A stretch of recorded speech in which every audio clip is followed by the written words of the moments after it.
If you're still awake, there's probably a reason. This is Boring History Nights, where history doesn't speak loudly, but long enough to hush the dark. You didn't come here for answers, maybe not even for sleep, maybe just to be somewhere soft. Here, the stories don't push, they float. The air doesn't move.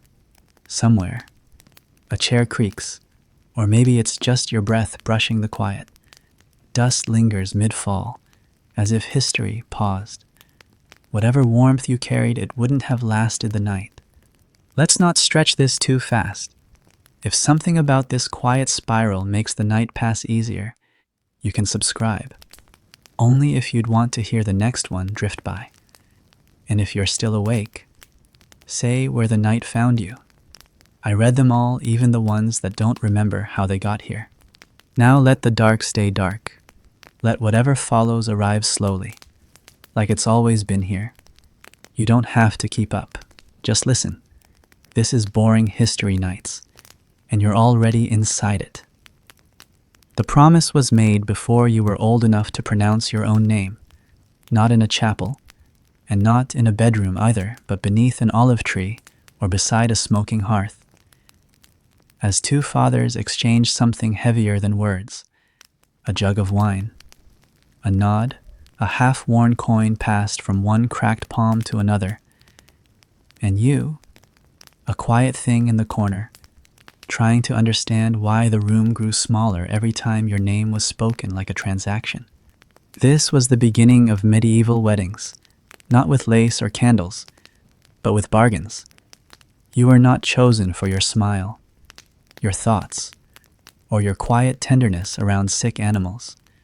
You were chosen for your land, or lack of it, for your father's ability to give 3 goats, for your cousin's recent marriage to someone with bread ovens and no sons. It wasn't cruelty, it was arithmetic dressed in wool. You wouldn't remember it, of course. The agreement was older than your memory and younger than your bones. Maybe it was winter. Maybe the snow had softened the sound of footsteps on packed earth. Maybe the candle your mother lit beside the window was a signal, not a prayer. You grew into the decision slowly, like ivy trained along a stone wall, not because you wanted to, but because there was nowhere else to climb. Somewhere in another village, or perhaps 2 hills away, another child was being raised toward you, fed a different kind of silence, taught to hold a knife straight, a prayer longer, a gaze steady but never direct. He didn't know you, he might never want to, but his mother already knew what berries you would bring in your dowry basket. She whispered it like prophecy. In medieval life, the personal didn't have to be intimate. Love was a postscript, not a prelude.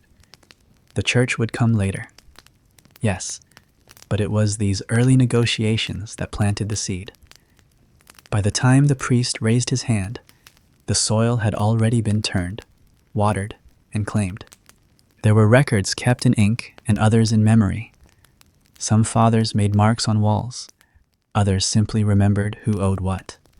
No contract, no vows, no ceremony, just the unbearable simplicity of "she's his now." That's how most medieval weddings began, as a whisper between men who wouldn't live long enough to explain it. It's easy now to picture it as romantic, a candlelit chapel, a blooming girl holding flowers, the hopeful lilt of love beneath veils and bells. But the truth was often wrapped in mud, hunger, and the slow rotting anxiety of getting a girl off your hands before she bled too long. Because a daughter wasn't just a daughter, she was an eventual liability. Every month her body bled without marriage. She cost the family more than she gave. Every year she aged past her promise. Her value dipped not in love, but in livestock. Not in memory, but in meat. You might be 12 when your engagement was spoken aloud, or younger. The age of consent shifted across regions and years, sometimes 12, sometimes 14. Sometimes just whenever the church said she looked ready. Historians still debate whether this was a matter of physical development or economic desperation. Either way, no one asked you, and so, you were promised long before your first dance, your first wound, your first desire to run. The man who would later stand beside you at the altar was perhaps still pulling ticks off his legs in the woods. Or maybe he was already a man grown, twice your age, with thick fingers and no time for your questions. The match was made. You wouldn't know it not yet, but your path had narrowed. You kept walking anyway. There is a kind of sadness that doesn't arrive with thunder. It drips in, slow and patient, like water through a roof that was never yours to repair. You wore that sadness as obedience. You practiced your signature with a stick in the dirt. You listened to your mother speak of duty, of God, of good names. But she never once said what it felt like. To wake up promised, to fall asleep forgotten. Sometimes, before sleep, you imagined him the boy, the groom, the shadow in your future. Would he be gentle? Would he laugh? Would he smell like pine or pig fat? You never asked aloud, because it didn't matter. The decision had been made when your hands were still too small to hold bread without dropping it. By men who wouldn't feel your skin, by mothers who wouldn't hear your voice in the dark. And that's how it always began. With quiet trades, with feasts you never attended, with names you hadn't yet heard whispered as yours. Some nights aren't long. They're just wide like a road drawn for you before you learned how to walk. And you walked it anyway. They start counting you before you even understand what's being measured. Not your smiles, not the way you hum to yourself when the chores are done. They count your worth in goats, in acres, in wool spun during the winter you were too ill to go outside. You don't get to choose your value, you inherit it, like a blemish or a name passed down with quiet embarrassment. Your dowry is not a chest of gold, not pearls or poems or embroidered dreams stitched into linen. It's not even yours. It is livestock, or maybe salted meat, or 3 iron tools and a debt half paid. And on some ledgers that only live in the minds of your father and your future father-in-law, you are worth exactly 1 cow less than your cousin because your ankles are too thin and your laugh sounds strange. You don't argue. You don't even know. You just keep growing in the narrow way a girl grows when everyone is watching her from the side, eyes tracking your hips, your cheeks, your monthly bleeding like it's a harvest they're waiting to claim. There's a conversation that happens just outside your hearing, often while you're within the room. It isn't cruel, it's simply practical. She can spin, they say. She is obedient. She doesn't cry in front of people. One of them will joke. Maybe that you'll bring good luck, that you were born during the honey harvest, that your teeth are straight, and you will smile politely, but inside, something will retreat not out of anger, but because you've learned how to become quieter than your price. Medieval weddings did not begin with the bride in mind.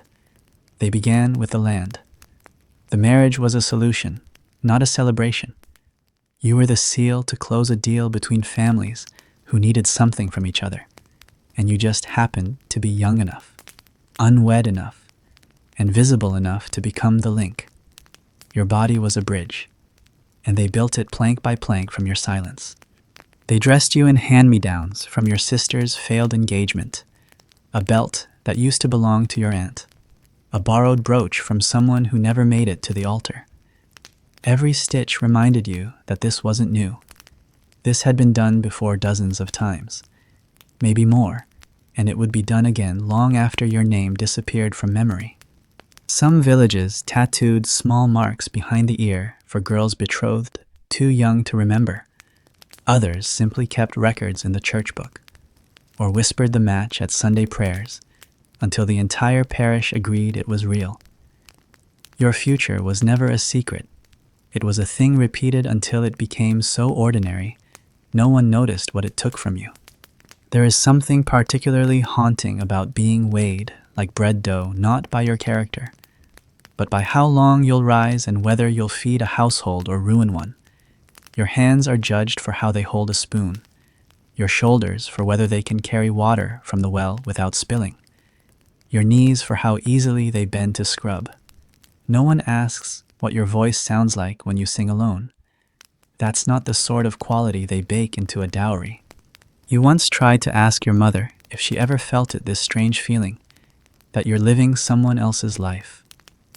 She didn't answer directly. She just handed you the brush and told you to comb out your hair before dinner. Her silence told you everything. When the family of your future husband came to visit, you were made to stand in the doorway for a full 3 minutes before being invited to speak. They watched you not hungrily, not even cruelly, just methodically, like a merchant inspecting cloth. And when you finally opened your mouth to say good day, your voice cracked from the pressure. That became part of the negotiation. You became smaller after that, not physically, but inside. You learned to walk like you weren't present, to speak like you didn't expect to be heard, to laugh only if the men in the room laughed first. You aren't sure how many goats they gave for you. You're not sure you want to know, because there is a strange comfort in not being able to price yourself. If you knew the exact amount, if you saw the ledger, the agreement, the exchange of hands, you might never speak again. Historians still debate whether dowries were a form of empowerment or imprisonment. Some argue that they gave women a sense of security, a financial tether to their origin.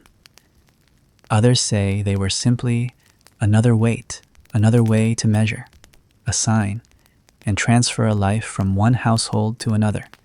But you don't need a historian to tell you how it feels.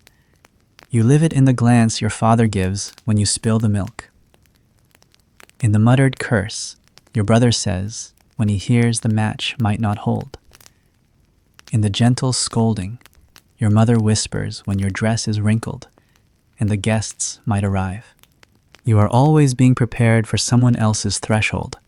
There is a strange kind of memory that grows from these days, not a specific event, but a pattern.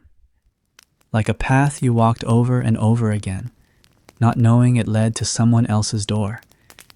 And you start to dream in lists. What will he look like? Will he be kind? Will he let you rest on feast days? Will his mother like you? Will she speak to you like you're a woman or a broom? Your dowry was once described as respectable. That word followed you like a smudge on a polished plate. It meant not poor, not desirable, just enough. Enough to take. Enough to move you out of one house and into another where your name would change and your duty would double. There is nothing poetic about goats, but you imagine them anyway, the way their hooves scuffed the earth as your future husband's uncle brought them down the slope. Did they resist? Did they run? Did they sense what was being asked of them? Sometimes, when no one is watching, you pretend to be one of them, to chew slowly, to stand still while someone else tugs a rope, to look dumb enough that no one would dare ask what you're thinking. The thing about medieval weddings is that they didn't start with the wedding. They began years earlier, in whispers and negotiations and the slow math of how much one life was worth to another. And in that math, you were never allowed to carry the one. There comes a morning when the quiet changes texture. You wake before anyone calls your name, though you already know that name is no longer fully yours. It sits differently in the air, heavier somehow, like fabric taken out of the chest for the first time in years. You don't know what has changed, but your body does. Your body always knows before your mind catches up. There is a fire lit low in the kitchen, not for warmth, not today, but for preparation. They've been heating water since before sunrise, the copper pot hissing as it bubbles over the black iron stove. You can smell the sharp sting of it before you even step into the room, the tang of old ale, the metallic edge of ash, the faint breath of lavender someone was kind enough to include. But no one looks at you when you enter. Your mother adjusts the sleeves of her shift. Your aunt stirs the basin with the wooden ladle. Your sister kneads linen between her knuckles, like a cloth deserves to be punished. It's the ritual before the ritual, the washing, not for dirt, and not even for scent, but for symbolism. A body about to be given must be stripped of its past. In some villages, they use soap made of lye and pig fat, a harsh paste that scoured more than just the skin. In others, it was beer and crushed herbs, a brew both sacred and silly, depending on the mood of the women preparing it. But the method mattered less than the message you were to emerge someone else. Medieval weddings did not simply begin at the altar. They began here in basins, in corners, in rooms where the windows were too high to climb through, and the women too practiced to ask if you were ready. You stand still as they unlace your dress, not gently, not cruelly either, just efficiently, like farmers shelling peas. One pulls the collar past your shoulders, another folds the sleeves to your wrists. Someone else undoes the ribbon in your hair, not bothering to untangle the knots, just tearing through them with a brush that smells like resin and last year's oil. You are naked before you are even fully aware of it. Not because your clothes are gone, but because your voice has been tucked somewhere inside your ribs, and no one seems to notice that you haven't spoken since you woke. They lower you into the basin, and the warmth should be comforting. It should, but the scent of ale hits your nostrils and reminds you this is not a bath, this is a conversion. They begin with your feet, scrubbing until the soles burn. Then your arms, your neck, your thighs, every part of you is wiped, scraped, rinsed, and dried again. They work in silence, except for the occasional whisper between them, not about you, but around you. You are the center of this day, and yet you are somehow not inside it. The ash they use is fine, nearly powder, from burnt sage and pine needles and something else you cannot name. They rub it into your scalp, telling you it will keep your thoughts pure. They sweep it across your collarbone to ward off bad luck. They circle it around your navel, so that your womb, they say, will be blessed. And you sit there, steaming like bread just taken from the oven, and try not to tremble, because this is not about cleanliness. It is about control. This is about reminding your body that it does not belong to you, not anymore if it ever did. And the worst part is that you nod, quietly, as if agreeing to something you never signed, because you don't know how to say no in a room where everyone's hands are already on you. One of the women hums a wedding tune, soft and old, the kind of melody that has no beginning and no end, like something passed down through hummingbirds and lost mothers. It drifts through the room and lands somewhere behind your eyes, and you feel it settle, heavy and familiar. They wrap you in linen, rough and still warm from the stove, and stand you up as if you were dough they've just finished shaping. You don't speak. You don't need to. They comb your hair with fingers dipped in oil, threading small pieces of ribbon between the strands. Red for fertility, white for obedience, gold if your family could afford it. You catch your reflection in the dark window, a blur, a shape, a suggestion of a girl, and wonder if you'll ever see that version again. The dress they bring is not new, but it is clean. It smells of lavender and damp wood. They slip it over your shoulders, tighten the laces at your ribs until it becomes difficult to breathe, then fasten the sleeves with bone buttons carved by someone you'll never meet. Everything about the garment is designed to erase, to compress, to conceal. This is the first time someone says the word bride out loud, not with joy, just as a statement of fact, a confirmation that the process has begun and cannot now be reversed. Some say that in the deeper parts of winter, brides were washed in melted snow to prove their endurance. Others claim the ash served not just as blessing, but as a quiet warning that fire had touched you once, and would again. Historians disagree on whether these rites were spiritual or simply performative, but the result was the same: a girl reduced to ceremony. You are not asked if you understand. Understanding is irrelevant. Consent has already been extracted in smaller pieces: the times you smiled when you wanted to cry, the nights you listened instead of speaking, the meals you served first before sitting to eat. That was your contract. The washing was merely its seal. Later, they leave you alone for a moment. Just one. Long enough for the warmth to fade from your skin and the silence to turn inward. You press your palm to your stomach and imagine the warmth passing through, into your blood, into your bones, into something that might not forget. The room is still smoky from the fire. You breathe it in and try to remember the scent, not because it's pleasant, but because it's yours. The last thing that was: a knock at the door, your mother again. She doesn't ask how you feel. She adjusts your belt. She smooths a wrinkle. She murmurs that it's time. And just like that, you are ready. Not because you believe it, but because no one else will ask if you do. If your eyes are fading, let them. The story wasn't waiting for anyone. You don't remember walking to the table, only that you were led. The ground beneath your shoes felt uneven.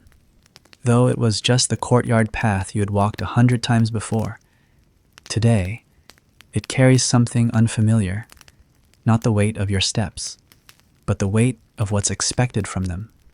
You feel it pressing upward through the soles of your feet.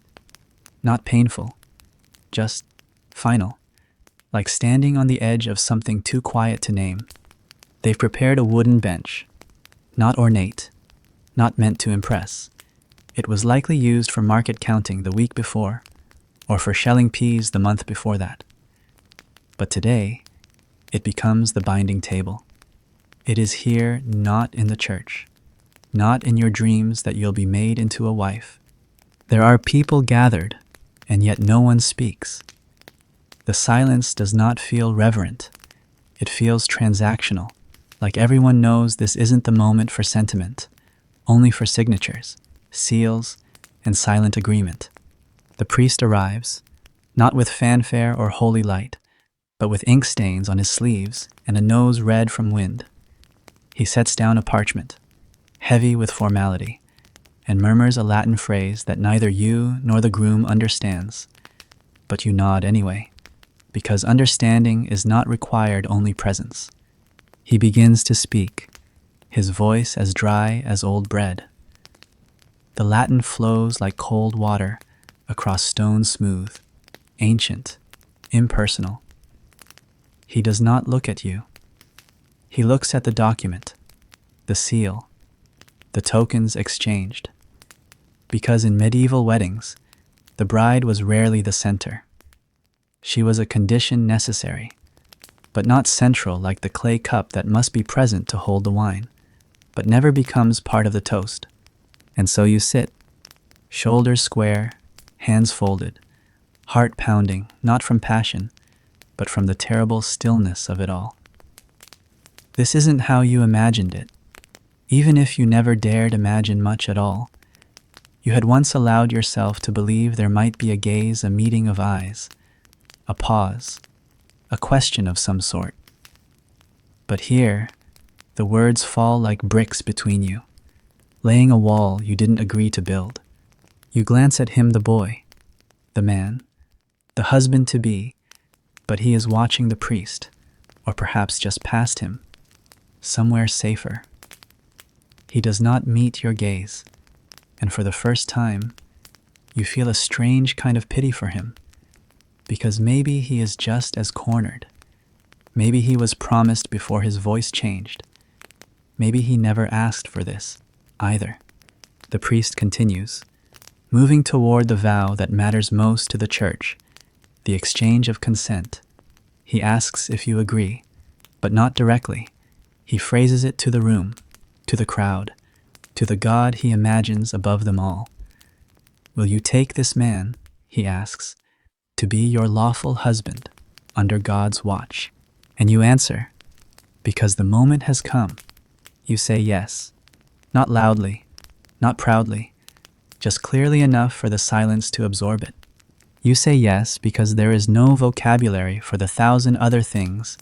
You feel confusion, anticipation, fear, fatigue. You say yes because your mother's hands are clasped, white-knuckled. You say yes because the woman who did not say yes last spring is now living 2 towns away, where no one visits her. You say yes because no one asked if you could say no.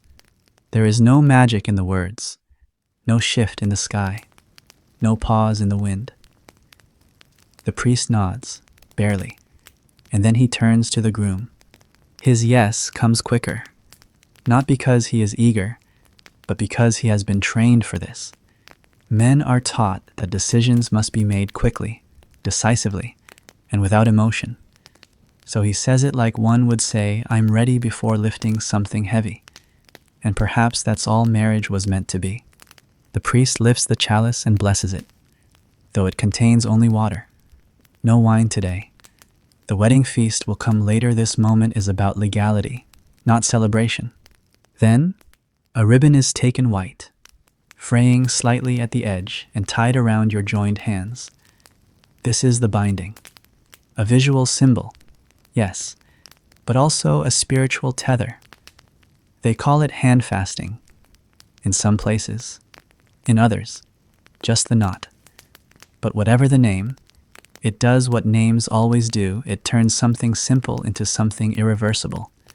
There are witnesses present. 2 men, appointed by the priest, nod as the knot is pulled tight. One of them clears his throat. The other scratches behind his ear. Neither looks at you, but their nods mean everything. They are the ones who will testify. If ever someone says this union wasn't real, they will swear they saw it, the ribbon, the yes, the presence of God. Your body may leave the table, but your name won't. It's inscribed now not in ink, but in structure.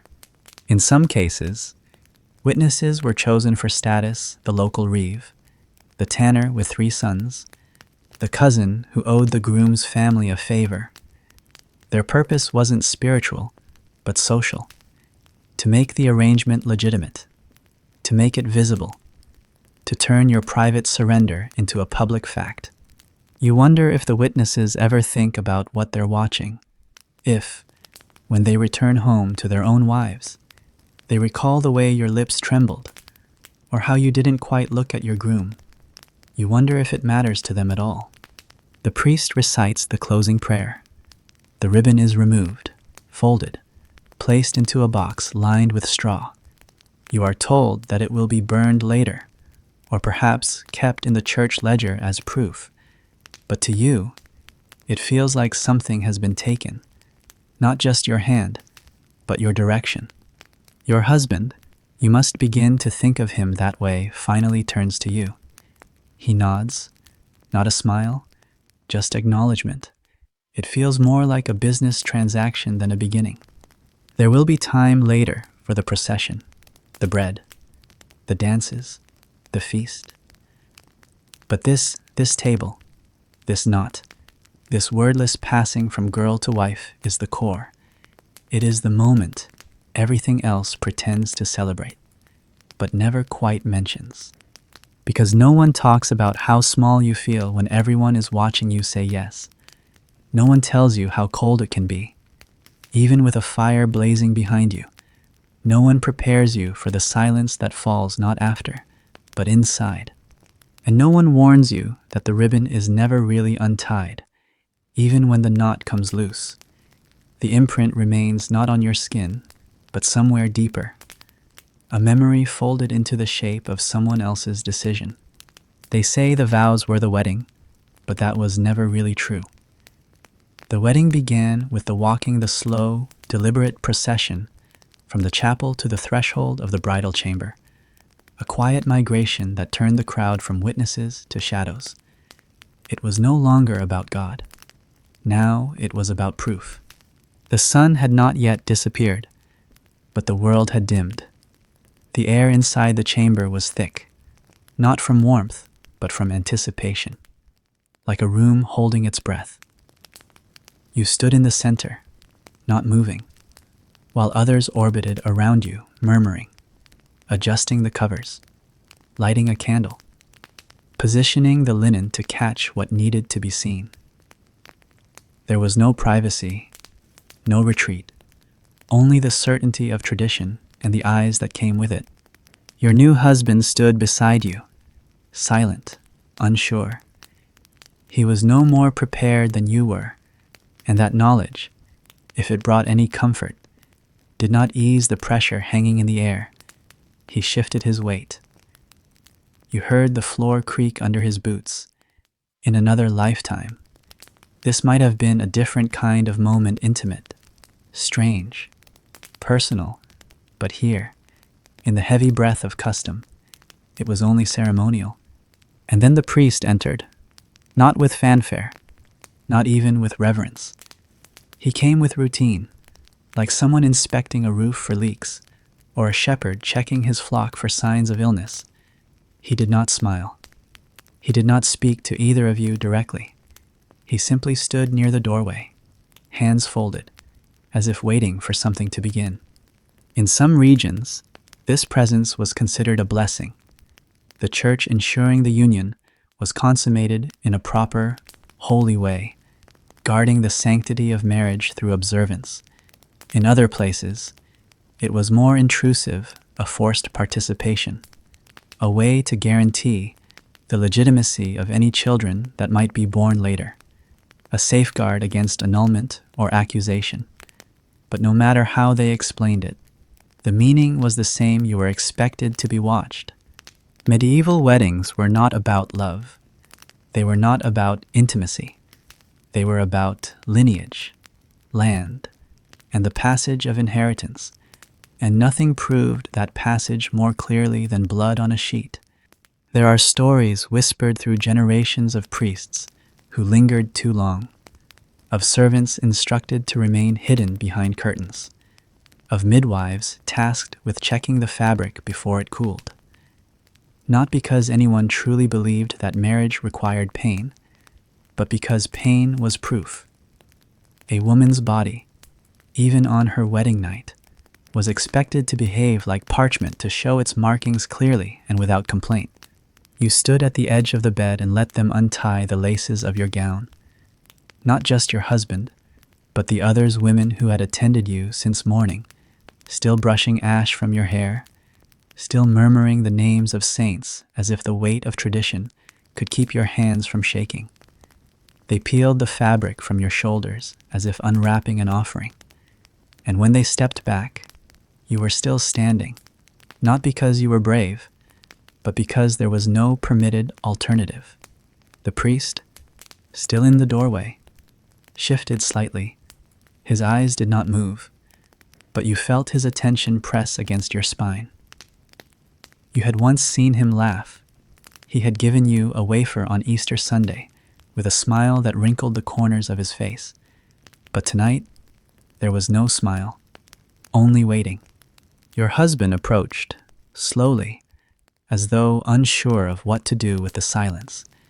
He did not touch you immediately. He removed his tunic, folded it, placed it on the bench as he had likely been instructed.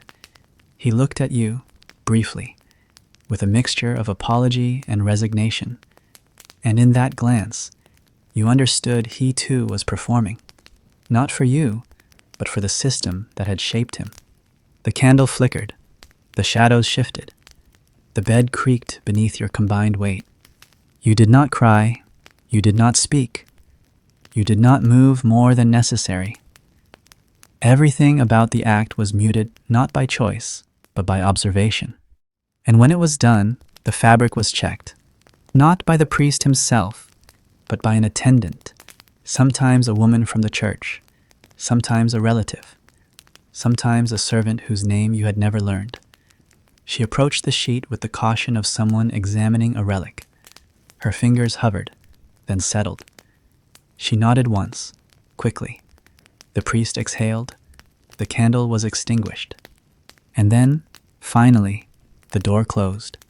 They called it the Jus Primae Noctis in whispers, though no one ever confirmed whether it had truly been law or simply legend, the rite of the first night, where a lord could claim a bride before her husband. Most scholars now argue it was more myth than mandate, more cautionary tale than codified rite. But that does not matter in a room where someone stands and waits while you try to disappear into your own breath.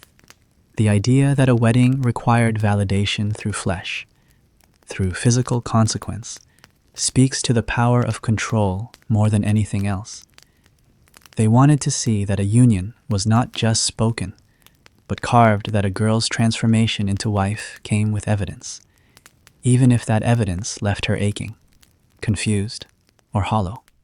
It's easy to romanticize the past, to paint it in candlelight and ribbons, to believe the rituals were merely symbolic. But when you are the one beneath the sheet, the line between symbol and wound becomes hard to see. You lay awake after everyone left, not from pain, though there was some, but from the silence that followed. A silence thicker than any blanket. A silence that said, "You are changed now," even though you still felt the same. Your husband slept beside you, turned toward the wall, breathing slow and steady. He would not touch you again that night, and you were grateful. Not because you feared him, but because you needed space, not physical space, but time to adjust to the idea that you no longer belonged entirely to yourself. In some villages, the stained sheet was displayed hung from a window, draped across a fence, carried through the streets like a banner of pride. Other places were more discreet, folding the fabric into trunks or burying it beneath floorboards. But regardless of what was done with it, the message was always the same: she has passed. You wonder now, lying there in the dark, what it would have meant if the sheet had remained white. Would they have believed you? Would they have accused you of dishonor, of deception? Would your husband have turned away? Would the priest have declared the union incomplete? You do not know, but you are grateful the fabric told them what they needed to hear. Even if it told you nothing, by the time the sun rises, the bed is empty, not because you left it, but because they came for what it held. Before you can dress, before the fire has been stoked, before your breath has even settled into its morning rhythm, someone steps through the threshold, not to see you, but to retrieve the proof. The linen sheet, still crumpled where your body tried to remember how to sleep, is lifted with care and with something else behind the eyes, not tenderness, not reverence, but calculation. She folds it once, then again, so that only one portion shows, as if what it holds is sacred, as if the shape of your blood can sanctify a union that was never yours to bless. It doesn't matter that you're cold. It doesn't matter that your body aches from what was taken, or that your husband has not yet stirred beside you. The women are already in motion. There's a pace to these mornings that you were not warned about, a rhythm dictated not by celebration, but by spectacle. This was part of medieval weddings, just as much as the feast or the blessing or the vows whispered in Latin. It was not enough to be married, you had to be witnessed again, but this time by your own blood. You had to bleed in the right way, at the right time, and in the right place. And the sheet was not just evidence, it was performance. In many towns, especially those still tightly stitched to the old customs, the sheet was paraded, carried through the streets not by the bride or groom, but by the elders of the household, a mother, an aunt, a cousin who had served as midwife or chaperone. They lifted it high enough for the stains to catch the light, to catch the eyes of the neighbors, to catch the silence that settled in the mouths of those who had doubted. You did not walk behind it. That would be improper. But you watched from the window, the glass cold against your fingertips, as your private pain was held aloft like a banner, as if declaring that something within you had broken, and that this break was necessary, even honorable. There are records of towns that celebrated this moment with bells, with wine poured down staircases, with children scattering petals across the road, like for a saint's feast day. In others, the reaction was more solemn: a nod, a bow, a murmured prayer of thanks for fertility, for lineage, for the invisible thread that now connected two households through your body. You wonder, as you watch the women turn down the main road, what happens when there is no stain. You had heard whispers, of course, stories passed from girl to girl in kitchens and corners, barely above a breath. What if you don't bleed? What if the linen remains pale?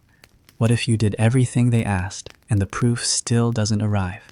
In such cases, the consequences varied. Sometimes the girl was shamed, sent home with her dowry reversed, her name whispered behind market stalls like a curse that could be caught through proximity. Sometimes the blame was turned upon the groom, though rarely only if he was already disliked, only if someone powerful needed a reason. Most often, the silence that followed was worse than any accusation, an absence that spread like mildew, quiet and inescapable. Historians debate the accuracy of these rituals. Some argue the parading of the sheet was rare, exaggerated in later writings to paint the medieval world as more brutal than it truly was. Others, drawing from court records, letters, and laws of annulment, point to the very real pressure placed upon young brides to deliver physical evidence of their completion. But whether the sheet was walked through the town or folded neatly into a trunk, the expectation was always present: you were supposed to be marked.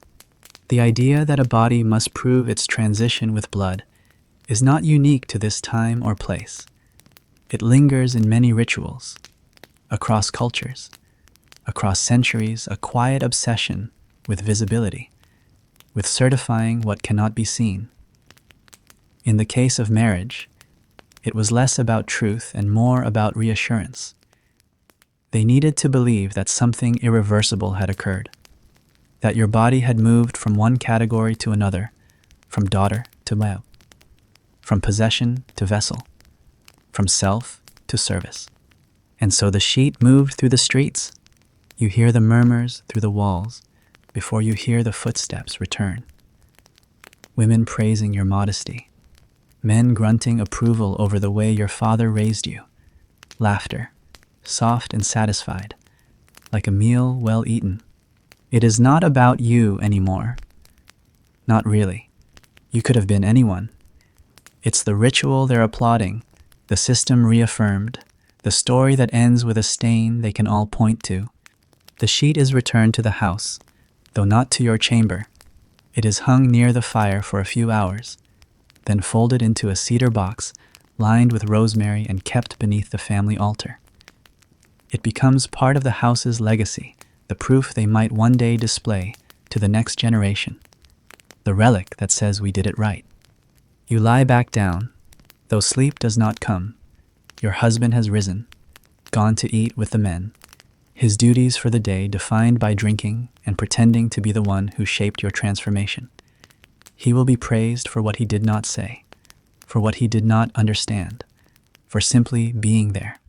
You stare at the ceiling and trace the wooden beams with your eyes. They are rough, unpainted, carved long ago by hands you'll never know. One of them is cracked, just slightly, a line that runs from the edge to the center, like something split underweight but never repaired. It comforts you, that crack. It feels honest. There is a moment long after the voices fade and the house returns to its slow, breathing quiet when you begin to cry. Not from pain, not from shame, but from something older than either. Something wordless, lodged in the place between what was taken and what was never given.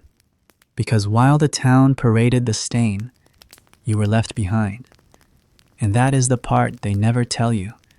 The celebration is not for you. It is for the system that made you, for the structure that continues to hold you, for the myth that says pain makes something true. You rise and wipe your face. You do not look in the mirror. You do not speak. Outside, the wind carries laughter from a nearby field. Children are playing, tossing ribbons between them, mimicking the ceremony they watched earlier with two wide eyes. Their voices rise like birds startled from a tree, and you wonder which one will be next. You wonder how many more sheets will be carried before someone decides to leave theirs clean, folded, untouched. You wonder what kind of silence that act would create. And you wonder, as you slip your feet into shoes still damp from the night before, whether the stain on the sheet was ever meant for you or if it was always for them. By midday, the house no longer belongs to you. The women who prepared your bath now prepare the tables. The men who nodded at your vows now lift barrels and chop meat. Your body is no longer the centerpiece. It has served its role and is tucked away behind layers of fabric and custom, but your name echoes through the room like a chant that no one really understands, repeated mostly out of obligation. The feast has been in motion since the sun rose, as if joy could be cooked into stews and salted into fish, as if hunger could stand in for celebration. And though your stomach churns with exhaustion, you're expected to sit at the long table like a queen in a storybook, quiet and golden, framed by bread and garlands, as if your body hadn't been a stage the night before. No one asks how you slept. No one asks if you did. The food arrives in waves. First, the roasted pigeons and pottage thick with barley. Then eels baked in dark pies, their shapes still recognizable through the crust, as if shame were a delicacy. There are hard cheeses, warm loaves, trenchers soaked with dripping fat, and sugared plums stuck to wooden platters. Each dish is set down with the same care one gives to icons, offerings to the god of appearance. Everything smells of smoke and old rosemary, of kitchens that have cooked too much and never enough. Medieval weddings were as much about spectacle as they were about union.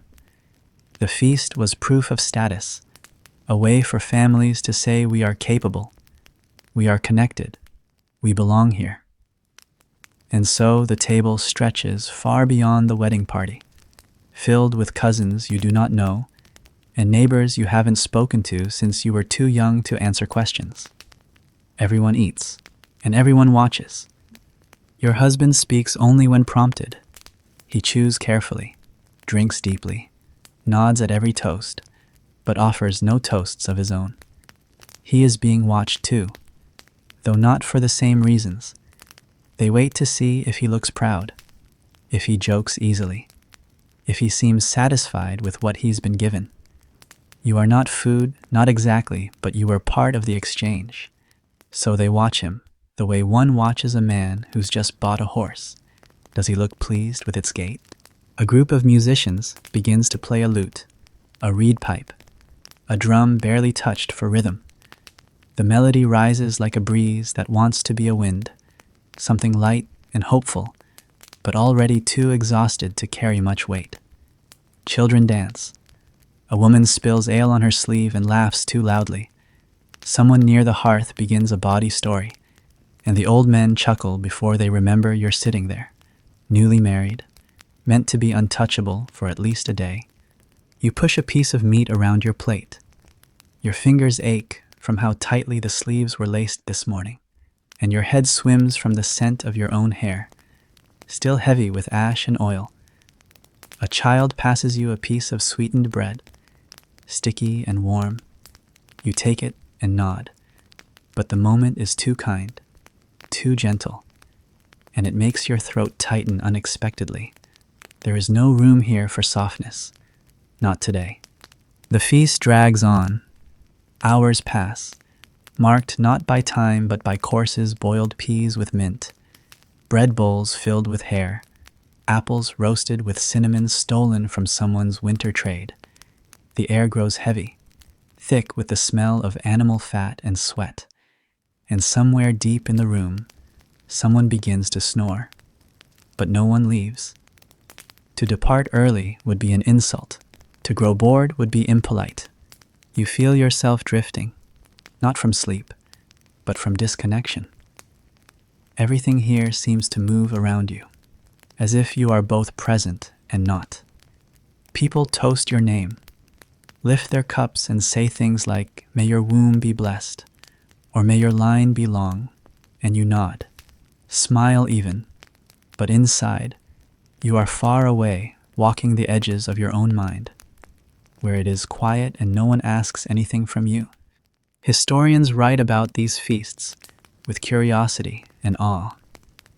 They describe the abundance, the pageantry, the expense, how a small village might pool resources to feed 100 guests, how a noble house might slaughter 10 pigs and unearth barrels of wine aged longer than the bride has been alive.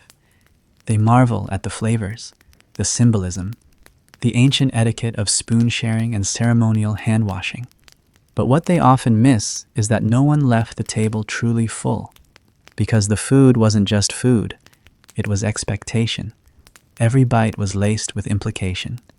You were being nourished into obedience, into gratitude, into submission to a future that had already been laid out like a banquet, generous, endless, and entirely not of your choosing.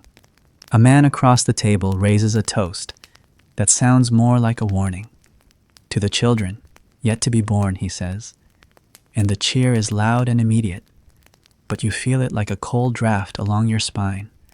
Your role is no longer hypothetical. It is as real as the pie in front of you, as the bones left clean on the plate beside yours. Later, there will be dancing. Not now, not yet, but soon, once the tables are cleared and the benches pushed aside. There will be music louder than before, and someone will try to pull you from your seat. It will be expected, even if you're tired, even if your legs feel too fragile beneath the weight of ceremony, because a bride who refuses to dance is a bad omen. And tonight is about omens as much as it is about bread. You glance at your husband.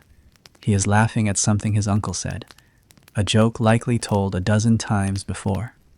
His eyes do not seek yours. He is at ease now, surrounded by men, by ale, by familiar sounds, and you, beside him, are as silent as the spoon in your hand, present, useful, unremarkable. There is a roast pheasant on the platter before you, untouched, its wings folded, glazed in honey and herbs. You imagine it once flying, imagine it once escaping, and you feel a sharp pang in your chest, not hunger, not sorrow, something else. Recognition, perhaps. If none of this is making sense anymore, you're exactly where you should be. The room begins to shift around you, not physically, but in the way air grows heavier when the fire burns low, and no one speaks of what they know. After the feast, when the plates have been cleared and the laughter thinned into pockets of private talk, something quiet follows, something not spoken of in the daylight hours, but carried on glances exchanged across rooms, half-formed gestures, and the subtle rearrangement of chairs. He rises first. Your husband, still unfamiliar, still a mystery, dressed in linen and obligation, moves toward the door with the ease of someone returning to a path he's walked before. There is no urgency in his steps, only intention, only the steady rhythm of someone who does not intend to be missed. A cousin calls after him, a joke about wine or needing air, and he laughs, too loudly, as though agreeing. No one follows, no one questions, no one asks you where he's going. And yet, you already know, not in words, not in fact, but in the way your stomach tightens, in the way your hands have gone still, folded in your lap like they've learned to be obedient even in thought. In some households, there are stories, quiet ones, about brides who were not the first, Not in love, not in intimacy, not even in preference. About men who arrived at the altar with hearts already given, or shared, or squandered elsewhere, who offered their vows not with affection, but with calculation. Marriage, for them, was duty, but love had happened long before, or long after, and rarely in the same bed. You sit there, alone now, the firelight flickering against the empty cups and half-eaten bread, and try to remember if there had been any moment that belonged only to you, any glance that lingered, any sentence spoken without an audience.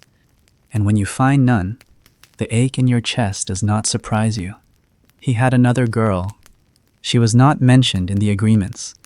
She did not appear at the feast. She was not included in the prayers or the seating arrangements.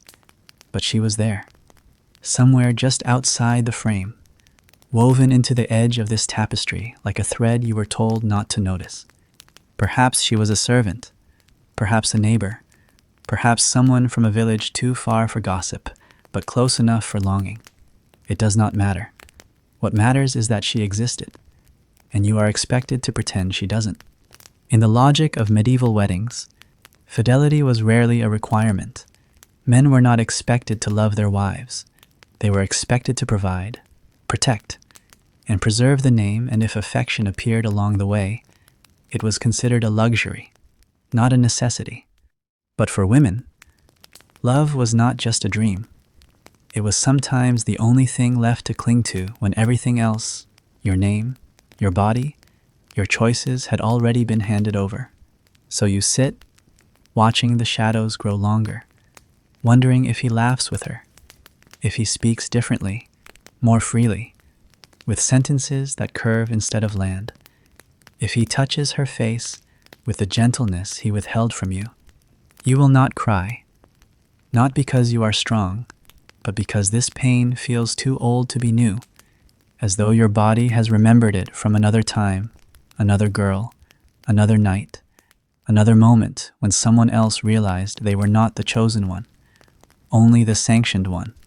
Some say the other girl never minds, that she knows her place, that she understands her role in this unspoken structure. She gets the glances, the poems, the hurried kisses behind barns or under trees, and in return, she gives up the public title, the legal bond, the place at the table. But not always. Sometimes the other girl believes she was meant to be the wife. Sometimes she dreams, too. And that is when the danger comes, not from passion, but from disappointment, from the slow burn of what could have been, what should have been, and the quiet resentment that builds when silk replaces skin, when ritual replaces truth. You've heard stories of weddings interrupted by a voice no one expected, of girls who showed up, uninvited, and named names in the middle of blessings, of men who blushed too red, who stumbled too long over their vows, of mothers who exchanged glances sharp enough to cut bread. Your story won't be that dramatic. He returns before the candles burn out. There is no lipstick on his collar, not that such a thing exists in this century. No rumpled tunic, no flushed skin. He returns as though nothing happened, which is the most practiced lie of all. He sits beside you. He pours more wine. He asks if you're tired. And for the first time since the ceremony, he touches your hand, not tightly, not possessively, but softly, as if to say, I know this isn't what you hoped for, but it is what we have. You don't pull away, you nod, and you answer with something small and agreeable, because what else is there to say? This isn't about betrayal, it's about design. The system did not care whether he loved you. It cared whether he married you, and he did. You, in turn, are expected to care more about duty than desire, more about survival than sentiment. But it's hard not to ache, just a little. When you imagine her wherever she is receiving a piece of him, you'll never be offered. Maybe she braided his hair once. Maybe she fed him berries in the forest. Maybe she taught him the names of stars, or the way to whistle through grass. You won't know. You're not supposed to ask. What you do know is that tonight, his body lies beside yours, but his thoughts may drift elsewhere, not because he wishes to hurt you, but because habits do not end with marriage. They linger, they whisper, and you, for all your effort, cannot compete with what has already been carved into memory. So you sleep eventually not from peace, but from exhaustion. The kind of sleep that isn't rest, only pause. And as you lie there, your hand still half wrapped in his, your breath matching his rhythm out of convenience, not connection, you think of the girls no one names, the ones who loved in silence, the ones who waited too long, the ones who watched the man they adored marry someone else and learn to keep singing anyway. You think of them, and you realize you've become one of them just on the other side of the altar. In the days that follow, the rituals soften, but the expectations do not. The wedding has ended in formality, but not in memory. You walk through the house as though you belong, but everything feels slightly out of rhythm, as if your footsteps echo in the wrong direction or your breath doesn't match the walls. The servants glance without speaking. The neighbors stop offering congratulations and begin watching instead, searching for signs that the marriage has taken root or failed to take it all. Among the quietest of all these customs, and perhaps the most superstitious, is the bread. Not the loaves laid out during the feast, torn and dipped and forgotten in the rhythm of celebration, but a specific one baked separately, in secrecy, long before the guests arrived, and cut open only after the marriage had been sealed. They call it the bride's loaf. Though you will not touch it, it is not yours to eat. It is yours to survive. It arrives in the late morning, carried by a woman whose name you may have never learned, though she knows yours now. She places it gently on the table, not like food, but like an omen, then turns and disappears into the corridor with the grace of someone trained not to linger in rooms where truth is about to be revealed. The bread is round, dark, and glazed to a shine. Its crust has been marked, not decorated, but scored, with patterns whose meanings you were never taught but have learned to fear anyway. A circle split into quarters, a cross that stops short of its edges, symbols stitched into dough like a message meant only for the house, and not the people in it. Your mother-in-law is the one to break it. Her hands are dry and efficient, her nails stained faintly from herbs and thyme. She does not smile. She does not speak. She simply breaks the loaf with a quiet crack and examines the inside. There is always something baked into the center. Sometimes it's a coin, sometimes a sprig of rosemary, sometimes a stone small, smooth, colorless, meant to catch the light or the breath, depending on how it's found. In your case, it is salt, wrapped in a cloth, hidden deep in the dough, tied with a thread that once held up someone's curtain or sleeve. The salt is pale and slightly damp. It should not have been damp. Your husband notices the pause. He says nothing. But the old woman beside him murmurs something under her breath, a word in dialect. Too soft to catch, but strong enough to bend the mood in the room. You feel it before you understand it. Something is wrong. Salt that's damp is a warning. It suggests tears. It suggests illness. It suggests infertility. In some corners of the countryside, they whisper that a loaf baked with damp salt will lead to a barren bed, that no child will come unless the loaf is burned, that someone, knowingly or not, has cursed the union before it began. You try not to react. You fold your hands. You keep your eyes on the bread, pretending not to notice the way your husband stiffens or the way his aunt crosses herself twice. No one accuses. No one blames. But the silence becomes thick again, the same silence that followed the vows. The same silence that pressed against the chamber walls on your wedding night. It returns now with the weight of generations behind it. In other households, they may have ignored it. In more urban settings, such things are considered quaint, remnants of peasant superstition. But this is not a city. This is a village with long memory and short forgiveness, and the bread speaks louder than any priest. Historians sometimes dismiss these rituals as marginal as folklore rather than fact, but they underestimate how powerfully fear embeds itself in tradition. A single misstep, a damp pinch of salt, a thread tied too tightly, and suddenly a girl becomes a question mark instead of a promise. Not because she did anything wrong, but because something unseen chose not to bless her.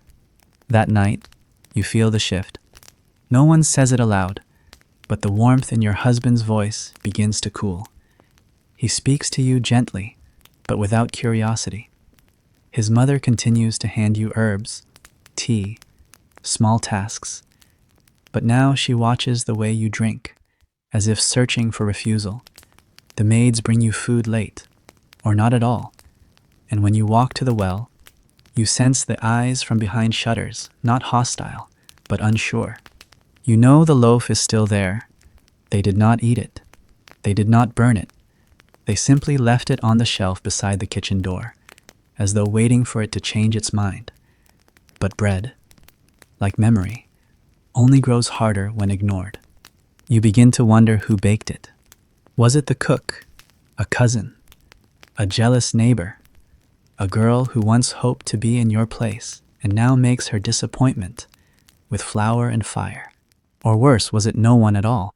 Perhaps the loaf simply became what it was meant to be. Perhaps it caught the anxiety in the room, the tension in your hands, the ache in your chest, and translated them into dampness. Perhaps the curse was never cast, only imagined, and yet, here you are, living as if it were real. You begin waking early, before the others stir, before the hearth is lit, before the birds remember to sing. You walk barefoot to the back of the house, stand near the window where the bread rests, and stare at it like it holds your fate. Some mornings you imagine smashing it against the stone floor, scattering the salt like rebellion. Other times you simply stand there, whispering questions it will never answer. The salt remains untouched, the cloth darkens, the bread begins to mold, slowly, carefully, as though time itself is making its decision. If your breath has disappeared into the dark good, that's where the rest of this belongs.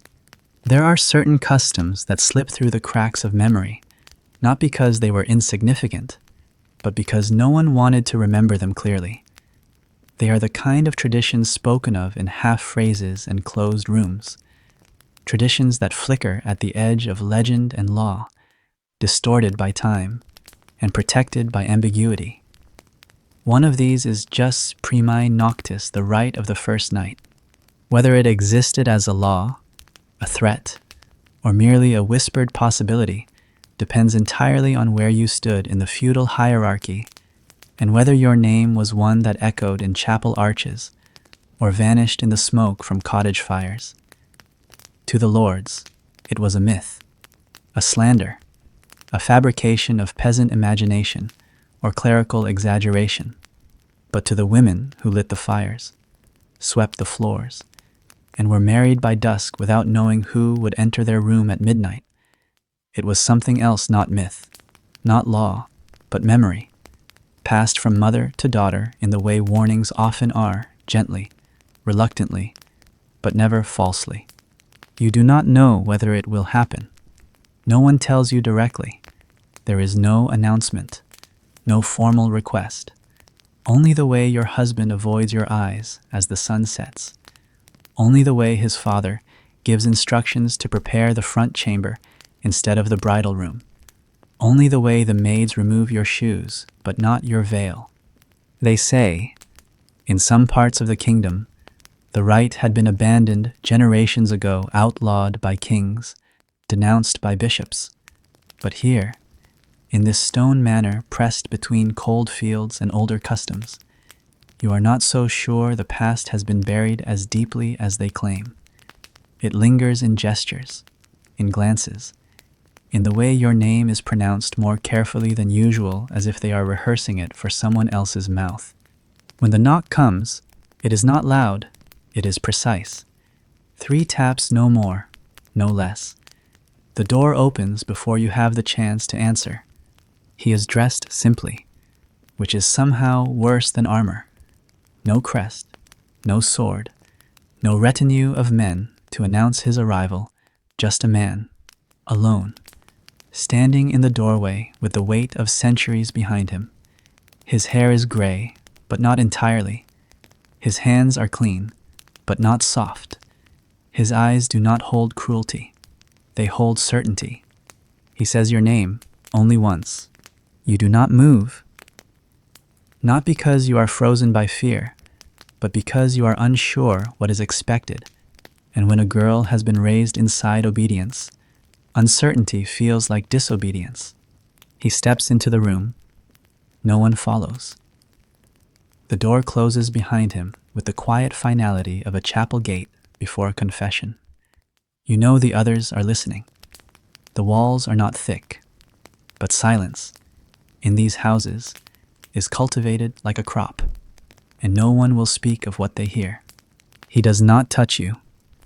Not yet. Instead, he sits on the edge of the bed, on the chair by the hearth. It doesn't matter, because what unnerves you is not his presence, but the fact that it feels rehearsed. You are not the first. You are not even the 10th.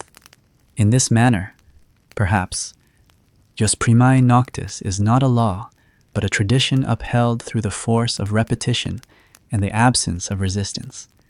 No one commands it. No one resists it. And so it continues. He speaks of your father's loyalty, of your family's well-ordered fields, of how beautiful the ceremony was. His voice is calm, courteous. You wonder if he thinks this gentleness will erase the shape of what he is here to do. He lifts a goblet and pours 2 measures of wine. He offers you one, and you take it, because refusal is not among your skills. The wine is sweet and thick, and it burns a little going down, not unpleasantly, but with the slow intensity of something that wants to soften you. You drink, not all of it, but enough. He tells you that your husband is young, that he will learn, that he, the Lord, only comes to ensure the sacred bond has been protected, that what he does now, he does not for pleasure, but for the good of the land. This is what men often say before they take what was never offered. You try to picture the first girl this happened to. Was she surprised? Did she cry? Did she believe it was holy? Or did she only pretend to believe so she could survive? Your mind drifts to the bread, to the damp salt, to the ribbon tied around your wrist during the vows. You wonder if this moment, too, will be folded into some hidden ritual, spoken of in riddles, and remembered through stained cloth and cautious smiles. He rises. The room feels smaller. Your hands clench beneath the folds of your gown. You are aware of your body, not as something sacred, but as something available like a room that has been prepared, warmed, aired out, and left unlocked. You do not cry. Tears would make it real. Instead, you close your eyes and think of the fields outside, the furrows in the earth, the way a plow moves forward no matter what lies beneath the soil. You become a field. You become stone. Afterward, he dresses without hurry. He does not speak again. He does not bless you. He simply leaves, and with him, the echo of the act. Your husband does not come that night. You do not sleep. You stare at the ceiling until dawn. The next day, no one mentions it. Not directly, but the bread is removed. The bedclothes are washed in silence. The maids avoid your gaze. Some scholars argue Jus primae noctis was a fiction, a creation of later writers to shame the nobility. They point to the lack of written law, the absence of formal decrees. But in houses like these, law does not live on parchment. It lives in patterns, and those are harder to trace, because even if no one says it, you are different now, not in name, not in appearance, but in the way they speak to you, as though you've passed through something and come out the other side quieter, more manageable, like bread cooled just enough to slice. That evening, your husband touches your hand again. He says nothing about the night before, and you do not ask him whether he knew. If anything in this stayed behind, you can leave something below, or not. It still counts. This was Boring History Nights. The morning after the ceremony fades from memory much faster than the morning after the inspection. Not because less happens, in fact. The opposite, but because what unfolds is quiet, ritualized, and entirely without ceremony. It begins not with bells or greetings, not even with footsteps or the lifting of drapes, but with the scent of vinegar in the corridor and the hollow clink of pottery being moved from one end of the house to the other. You remain in bed, not from fatigue, but from the sense that moving too soon might disrupt what must happen next. The linens have already been taken, that was yesterday's proof. Now, what remains is the waiting. Waiting for your body to speak again. Waiting for the house to verify that it still aligns with its expectations. In some villages, especially those shaped by older customs and harder winters, the chamber pot held more than waste. It held stories. It held judgment. It held answers that no woman had been given the freedom to speak aloud. You sit up slowly, the blanket pooled around your waist like fabric unsure of its loyalty. Your husband has already gone, his side of the bed cold. A bowl of water sits near the window, next to a cloth that smells of thyme and starch. There is no breakfast. There is no fire, only steam rising from the damp corners of the room, and the distant clatter of someone preparing the evidence that will follow you all your life. The pot is ceramic, glazed, chipped at the rim. It is nothing special.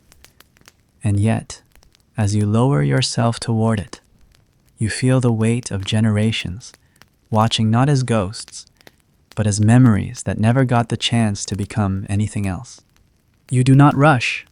The room waits with you.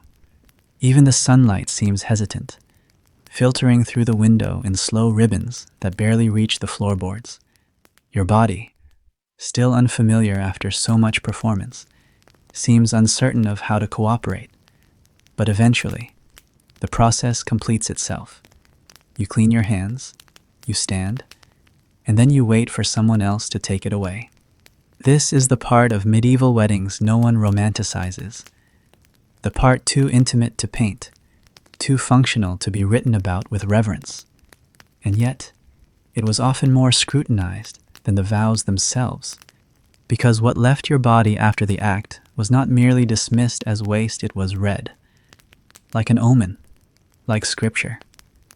The midwife would arrive, her apron clean, her hands dry, her eyes already searching the rim before she'd even stepped across the threshold.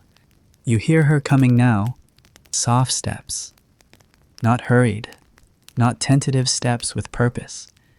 The sound of someone who has done this more times than she could ever count. She does not knock. She does not greet you. She enters with the kind of authority only older women are allowed to hold in houses where men rule and girls disappear between thresholds. She lifts the pot. She examines it. She does not explain what she sees. You do not ask. There is a moment, small, silent, terrifying, where her eyes narrow, where her brow furrows, just slightly. She adjusts the angle. She lifts the pot higher toward the light. Then she lowers it again and nods. Once, and nothing else is said. She leaves the room. You are left alone with the echo of that nod. The meaning is not spoken. It never is. But the consequence is real. A midwife's approval means the marriage is whole, even if the marriage itself has not yet begun. It means your body responded the way it was supposed to, even if that response was coerced. Even if you still feel the shape of someone else's breath in your hair. It means, most importantly, that no one can annul the union on grounds of incompletion.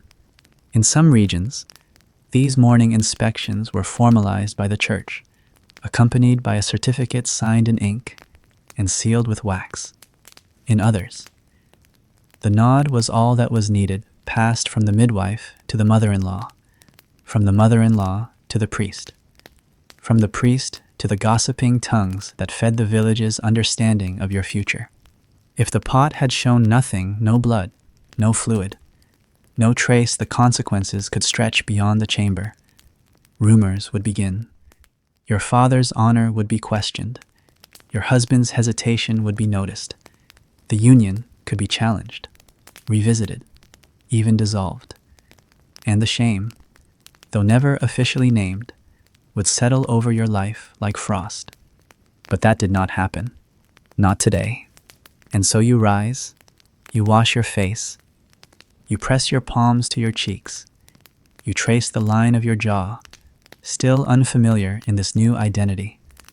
Then you dress, not in finery, but in a house gown, the garment of ordinary days, of meals taken alone, of tasks still waiting to be assigned. Outside, the house begins to creak into motion. Children shout across the yard. A maid calls for the dogs.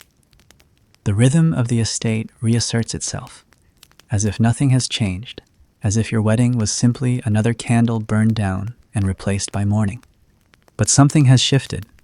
You notice it in how the maids bow lower, in how the steward nods when passing you in the hallway, in how the cook sends you a plate with a slice of soft cheese, a gesture of welcome that tastes of truce. The house is no longer unsure. The chamber pot has spoken, and that, for now, is enough.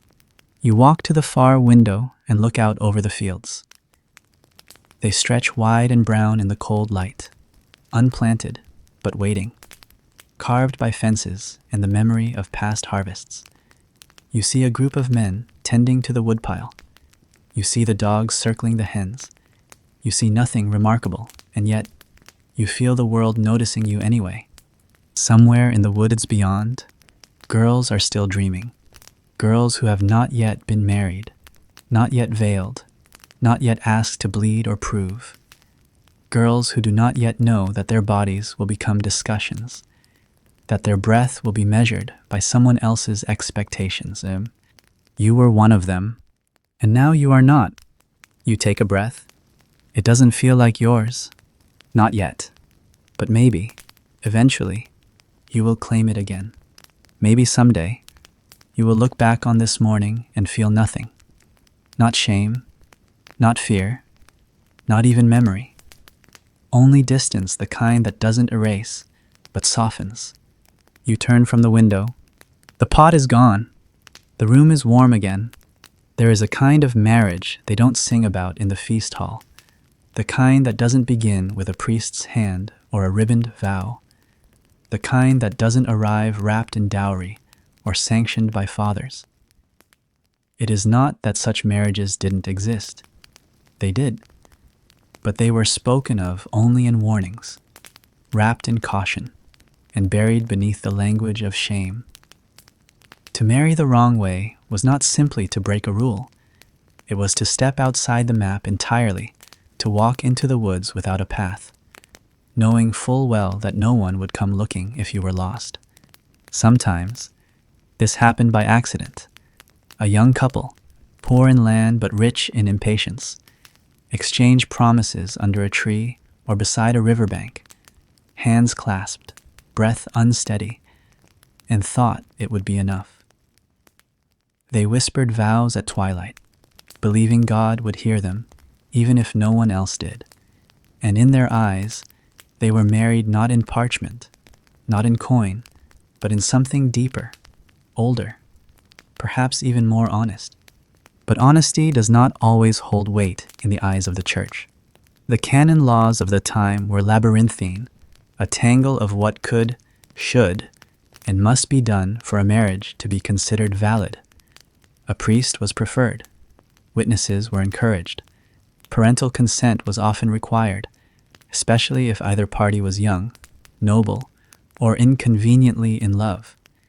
And yet, technically, a marriage could be considered valid even without a priest, so long as the consent was mutual and exchanged in words of present commitment. But legality was not the same as legitimacy, and legitimacy, in the world you inhabited, was everything. To marry outside the church was to risk not only scandal, but instability. Children born of such unions might be considered illegitimate, their inheritance challenged, their names burdened with quiet doubt. Wives could be dismissed. Husbands could deny ever having spoken the words. And those who believed themselves joined by affection would find that affection, in time, was rarely enough.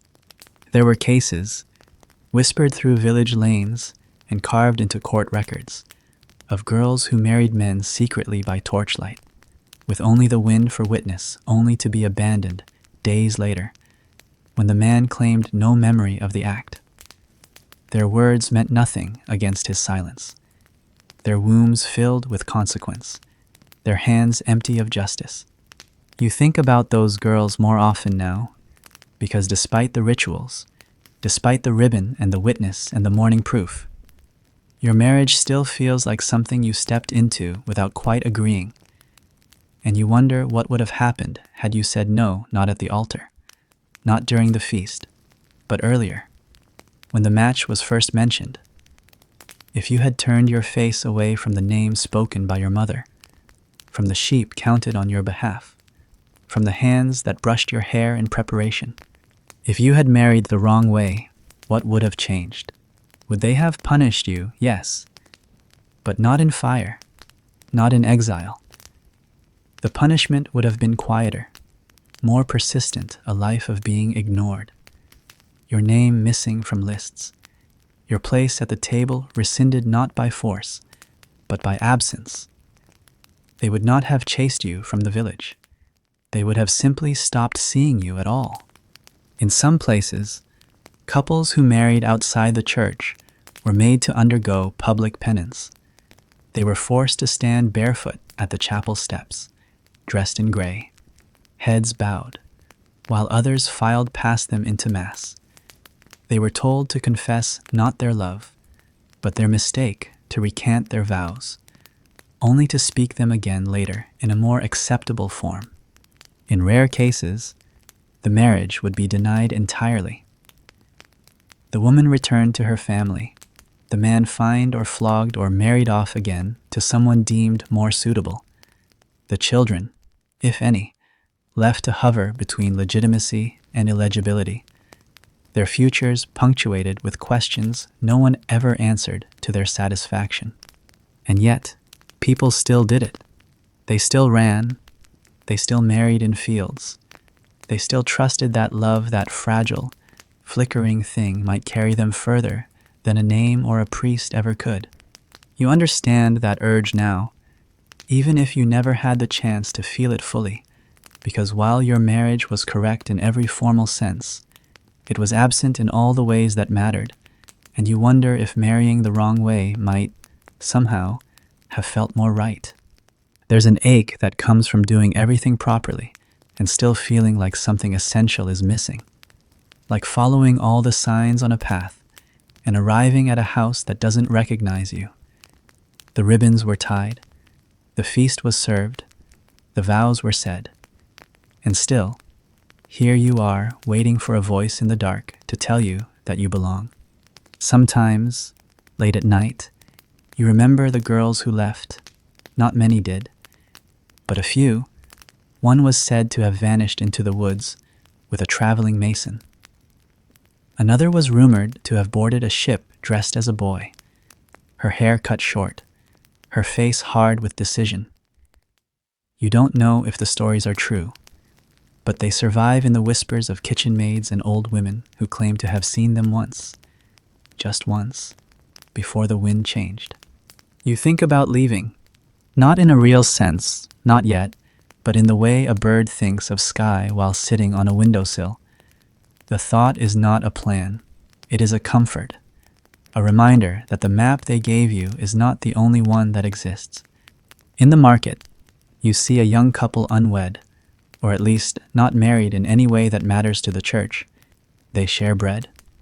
He wipes flour from her cheek. They laugh with their eyes closed. They do not look like they've been approved, and for a moment, you envy them. Not because their path is easier, it likely isn't, but because it is theirs. Wholly, recklessly, beautifully theirs. You wonder what the priest would say, what your husband would say, what your mother would say. And then you stop wondering, because the truth is, it doesn't matter what they would say. It only matters what you could live with.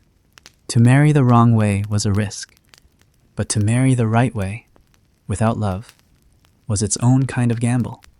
One with slower losses, one where the damage looked like routine. There are many kinds of silence in a marriage, but the silence of a union without consent, even when perfectly legal, is the one that echoes longest. Every wedding has its silence, the quiet that hovers just above the music, beneath the laughter, between the clinking of cups and the lifting of toasts. But some weddings carry a different kind of silence, one that doesn't come from nerves or ceremony or awe, but from grief held tightly behind clenched teeth, from sorrow pressed down so far beneath the surface it forgets how to breathe. And that silence always has a face. She stands near the edge of the room, not quite hidden, but not part of the celebration either, not dressed like a mourner, yet not adorned like a guest, somewhere between. Her shawl is plain, not in protest but in resignation, as though anything more colorful would feel like betrayal. She does not move much. She holds a cup she doesn't drink from. She watches the bride watches you with eyes that do not accuse, but do not celebrate either. And every now and then, when no one is looking, she turns away and wipes the corner of her eye with a hand already chapped from winter. No one introduces her. No one explains, but everyone knows. There is always one. Medieval weddings did not merely unite households. They separated lives. And the woman who stands quietly in the shadow of the celebration is rarely an accident. She is often the echo of what came before the contract, the one who was not chosen, or not allowed, or not convenient enough to be written into the agreement. And though her presence is technically permitted, it is also strategically ignored. You don't know her name. Perhaps you once heard it, mentioned in passing, spoken softly by the older cousin who whispered a little too much after the third cup of wine. Maybe you even saw her once months ago, standing near the gate when you arrived, or offering herbs at the market with fingers that trembled slightly when she counted the change. You didn't know then that she mattered. You know now. She is not angry. That would be easier. She is something deeper, something less visible but more lasting. She is grief in a dress that no longer fits the occasion, longing wrapped in propriety. She does not blame you, and that, perhaps, is the worst part, because it would feel easier if she did. You notice the way your husband looks at her, not directly, but just often enough, with just enough hesitation, with just enough breath held behind his sentences, and you realize she is not simply someone he knew. She is someone he loved, or tried to, or still does. It is not uncommon. Weddings were rarely about choice. They were about land, reputation, family, utility, affection. When it existed, was a fortunate accident. But more often, affection was something sacrificed quietly, without a scream, like bread set aside for someone else's supper.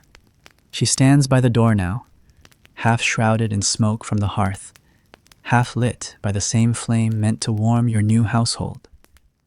And you cannot help but think of her as a second bride, a ghost who walks the same path but never reaches the altar. A woman who has already imagined the life you now live, perhaps even lived pieces of it in secret, only to be told by the church, by the father, by the steward that hers was not the version that would be written down. She may have held his hand once, may have walked with him along the same edge of a river you now call your own. She may know what makes him laugh without trying. She may know what he looks like when he cries. And now she watches him wear a ring she cannot touch. You try not to hate her. There is no reason to. She has done nothing to you. If anything, you are the one who arrived late, not by your own design, but by a script handed to you before you understood how to read it. And yet, you find yourself wondering, would he be happier if she stood in your place? Would his laughter be easier? Would he speak more? Would he stay longer in the room, touch your hand without thinking, smile without effort? You remember the story your grandmother told once about a woman whose husband loved someone else so deeply that he carved her name into the underside of their table, in the wood where no one would see, but where he would always know, a secret shrine, built not of stone, but of memory. You wonder now if there are names carved into this house not in wood, but in habit, in pauses, in the silence between footsteps. Later, when the guests have gone and the rooms grow quiet, you ask him a question without asking. You mention her, lightly, as though in passing. He does not lie, but neither does he speak plainly. She was part of my life, he says, and you nod, because there is nothing else to do. You ask no further questions. You know what kind of answers they would bring, half-truths softened by time, denials laced with regret, the kind of honesty that feels more like excavation than confession. You are not ready to dig. Not yet. Instead, you think about what it means to be chosen. Not loved, not cherished, just chosen because it was time, because it was required, because the dowries aligned and the church bells rang, and the guest list had already been written. She leaves before dawn. You hear the door creak open, the soft sound of steps moving across the frost-covered ground. You do not follow. You do not watch. You only lie awake and wonder if the wind that carries her away will ever carry her far enough to forget this day, or if she will carry it with her always like a ring made of absence. There is something you learn, quietly and without instruction. When you become a bride in this world, you are not the beginning of his story. You are merely the next chapter, written in ink chosen by others, translated from a language you never spoke, pressed between pages you were never invited to read. But still, you turn the page, you must, and you begin to write your part slowly, carefully, in sentences you hope no one else has used before. It was a story whispered behind doors that didn't fully close. A tale repeated at market stalls and over bread ovens, spoken with both awe and warning. A nobleman once fell in love with a peasant girl, and for a moment that somehow stretched across months and across fields, and into the hearts of those who didn't dare to believe it, he chose her.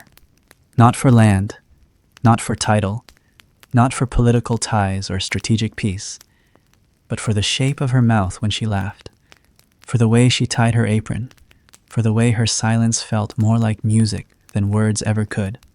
And then, as the story always goes, the world punished them both. Because in the world of medieval weddings, love was not the highest virtue.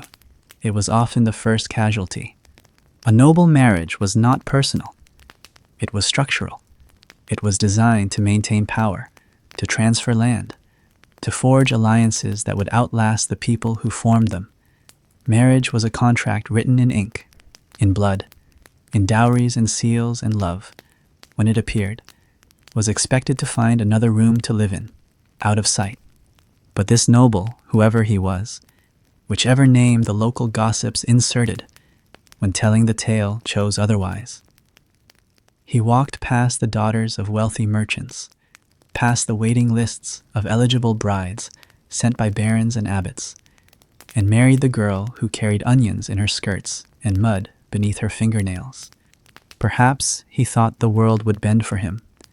Perhaps he believed that rank gave him freedom, not just over others, but over expectation itself. Perhaps he simply didn't care. But the world does not bend for love. It only watches. And then it pushes back. The marriage, they say, was quiet. Not celebrated, not blessed, not announced with trumpets or flowers. Just a nod from a priest paid to look the other way, and the whispered vow of a man whose name held weight even when it trembled. The girl did not wear silk. She did not ride to her husband's estate on a white horse. She walked, with her shawl tied tightly and her head down, as if the act of lowering her gaze could somehow protect her from what would follow. They say the villagers cheered for a day, and then they turned. Not from malice, not entirely, but from discomfort, because when one of their own rises too far, it breaks the unspoken rule that we are all to remain in our proper place. The noble's family was less kind. Letters were sent, titles revoked, estates divided with deliberate cruelty, as though land could be split like punishment. He lost a portion of his inheritance, or all of it, depending on who tells the story, and in exchange, gained a wife who was never invited to dine with the women she replaced. Some versions of the story end with her dying early. Others say she ran. A few say she lived, quietly, behind stone walls that never truly welcomed her, raising children who were noble only in name but peasant in how they were treated. You think of her sometimes, this girl with a name lost to time and a heart too large to fit into the life she stepped into. You wonder if she was happy, if the warmth of his gaze was enough to melt the frost that crept into her from every other direction.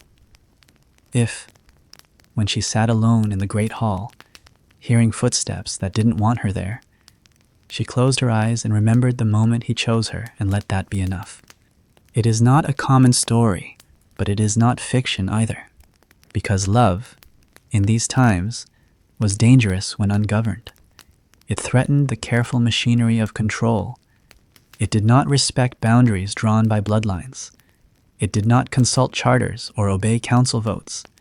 It simply arrived unexpected, uninvited, and asked people to either follow it into uncertainty or abandon it altogether.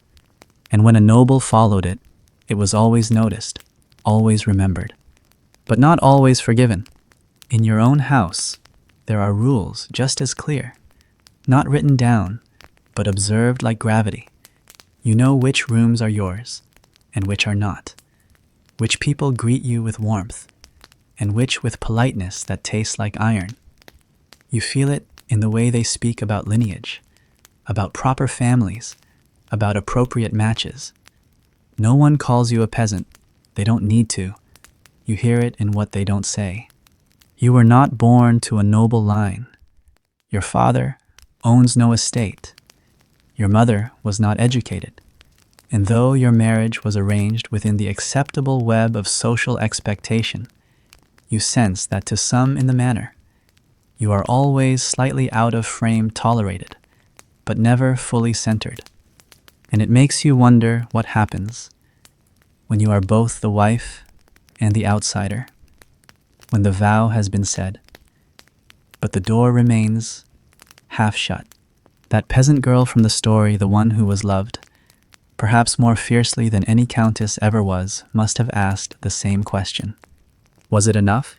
Was love, in the end, enough to carry her through halls that whispered her name only after she had passed? You consider the limits of what love can shield. It cannot prevent rumors. It cannot silence a mother-in-law's disapproval or soften the glare of a sister whose own betrothal was displaced.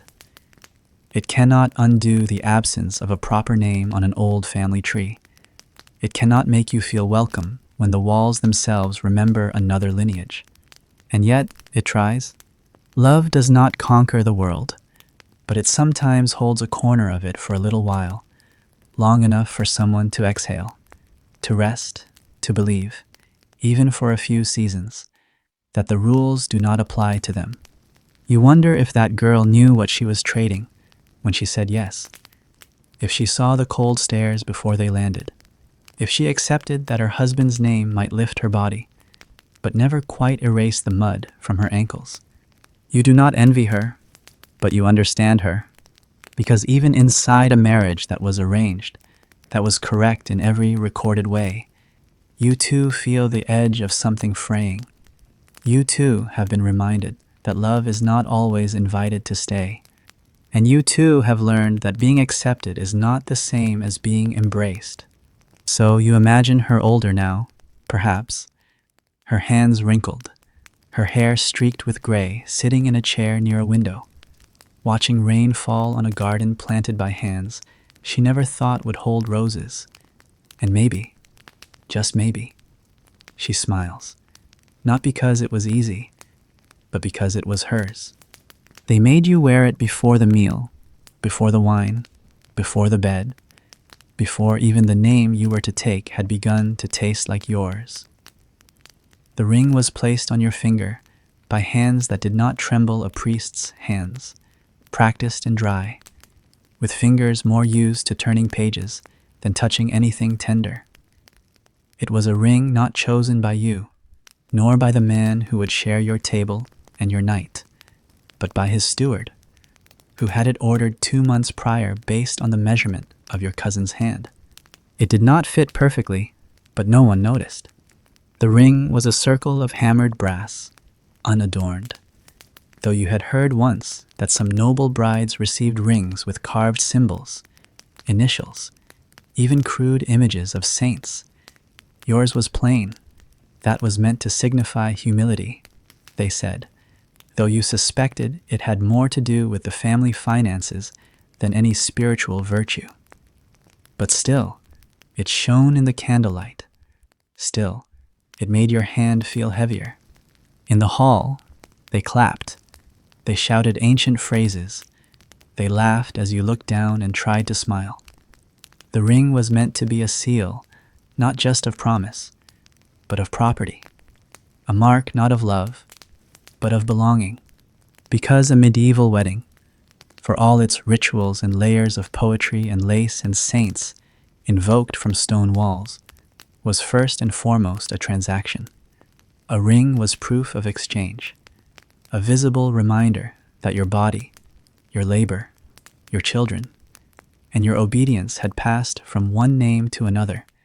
It was a badge, a tether, a legal stamp worn on flesh. But you were young enough to hope, young enough to imagine that maybe, in time, the ring would become something else. That one day, you might twist it with affection rather than with absent-minded tension. That one day, its weight might feel like comfort. There were days like that, small ones. A moment at the well, when he brushed a leaf from your shoulder without speaking. A morning when he did not ride out until you had finished your bread. The way he sometimes looked at you when you weren't speaking, as if trying to remember something or trying to forget it. And each time, your thumb would find the ring and turn it once and hold it in place. You built a kind of story around it. You told yourself it meant continuity, that it was not just an end, but a beginning. That it was not just what sealed the deal, but what held it in place. But the thing about metal is that it remembers nothing. You can cry into your hands for hours, and the ring will not absorb it. You can twist it during arguments, or clench it during childbirth, or bury it under wool during winter fever, and it will shine just the same. It will not grow with you. It will not bend with you. It will not know the difference between love and obligation. And when everything changes, as things always do, the ring will still be there, cold and unaware. You find this out slowly, At first, it's only in the way he begins to leave the house earlier than before, in how his answers grow shorter, how he forgets the things you say in the mornings, how he tells the steward to handle your requests, how he looks past you in gatherings, or speaks over you at the table. You try not to mind. You tell yourself marriages settle, that passion gives way to rhythm, and rhythm is the sign of something stable, and stability is good.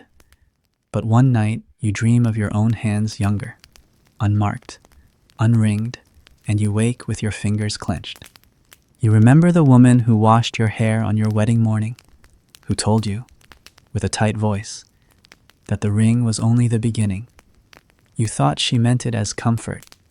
Now, you're not so sure, because there comes a day, and it always comes when you realize the ring cannot keep anyone beside you. It cannot hold affection. It cannot hold attention. It cannot make a man remember your birthday, or touch your back without being reminded, or ask how you slept without being prompted. There are rumors, of course, always whispered. You catch them not in the words themselves, but in how they stop when you enter the room. You see it in the way the new maid glances downward when passing your chamber door. You feel it in the tightened smile of the cook, in the sudden silence from the steward when names are mentioned. You do not confront him. There is no point. The ring is still there. It means nothing now, but to him it means everything, at least when the world is watching. He wears it proudly. You both do, because that is what is required. Appearances must be maintained. The illusion of continuity must be polished, even as the foundations rot quietly underneath. Sometimes you wonder what it would be like to take it off, not out of rebellion, but out of honesty. To look at your hand and see it as it once was, untouched, unbranded, yours. But you do not remove it, because despite everything, it has become part of you, like a scar, like a silence, like a chapter you didn't write, but that lives inside you all the same. Years later, you will sit with your daughter, perhaps on her own wedding morning, and you will help her place a ring on her finger. You will say the old words. You will smile. You will not tell her what the ring truly means, because you will not want to steal that moment from her. Because even if the story ends in sorrow, the beginning still deserves its light. And when she asks if you still wear yours, you will nod, but you won't show it, because by then, the ring will no longer live on your hand. It will live in a drawer, in a box that once held embroidery needles. You'll take it out sometimes not to wear it, but to remember what it once almost meant. You will hold it up to the window, watch the sun catch on its curve, and for a flicker, you'll feel 17 again, standing in a cold stone chapel, a priest's hand steady on yours, and the sound of bells too far away to hear clearly. And then you'll put it back in the box, close the lid, and go on with your day, because that is what rings are. Not magical, not binding, just circles of metal. And metal forgets everything. The hall was prepared days in advance, candles trimmed, rushes changed, platters polished to gleam like mirrors, even though no guest would ever care to look too closely. Every joint of meat was salted in advance and turned in aromatic herbs. The bread had been baked at dawn. The wine had been stirred with spice and set in tall-bellied jugs. And still, when the guests arrived, they brought with them something heavier than hunger. This was supposed to be a celebration, a wedding feast, not the ceremony itself, but the pageant that followed, the part where performance overtook piety, the part where the couple, you and him, were meant to smile and eat and share bread like symbols in a prayer book, where the village would clap, where the relatives would trade toasts in languages you barely knew, where the fire would crackle loud enough to drown out the things not said. But that night, no one truly ate. They touched food. They moved it, cut it politely, pushed it aside. They raised goblets but left them half full. And though the air smelled of roasted fowl and stewed pears, there was an unease that no spice could sweeten. You sat beside your husband, his hand resting on the edge of the table, near yours but not quite touching. His plate, like yours, remained mostly untouched. His eyes scanned the room not with curiosity, but calculation, counting who had come, who had not, who smiled too wide, who drank too little. Every gesture read like a cipher, and you dressed in the best fabric they could afford. Skin powdered and hair pinned with borrowed pearls, sat perfectly still, because you had been told that, on the wedding night, a bride should be composed, gentle, silent unless spoken to, as if silence itself were the most beautiful ornament a woman could wear. The minstrels played. The songs were old, sung in the lilting rhythm of ancestral joy, but even the melody felt uncertain.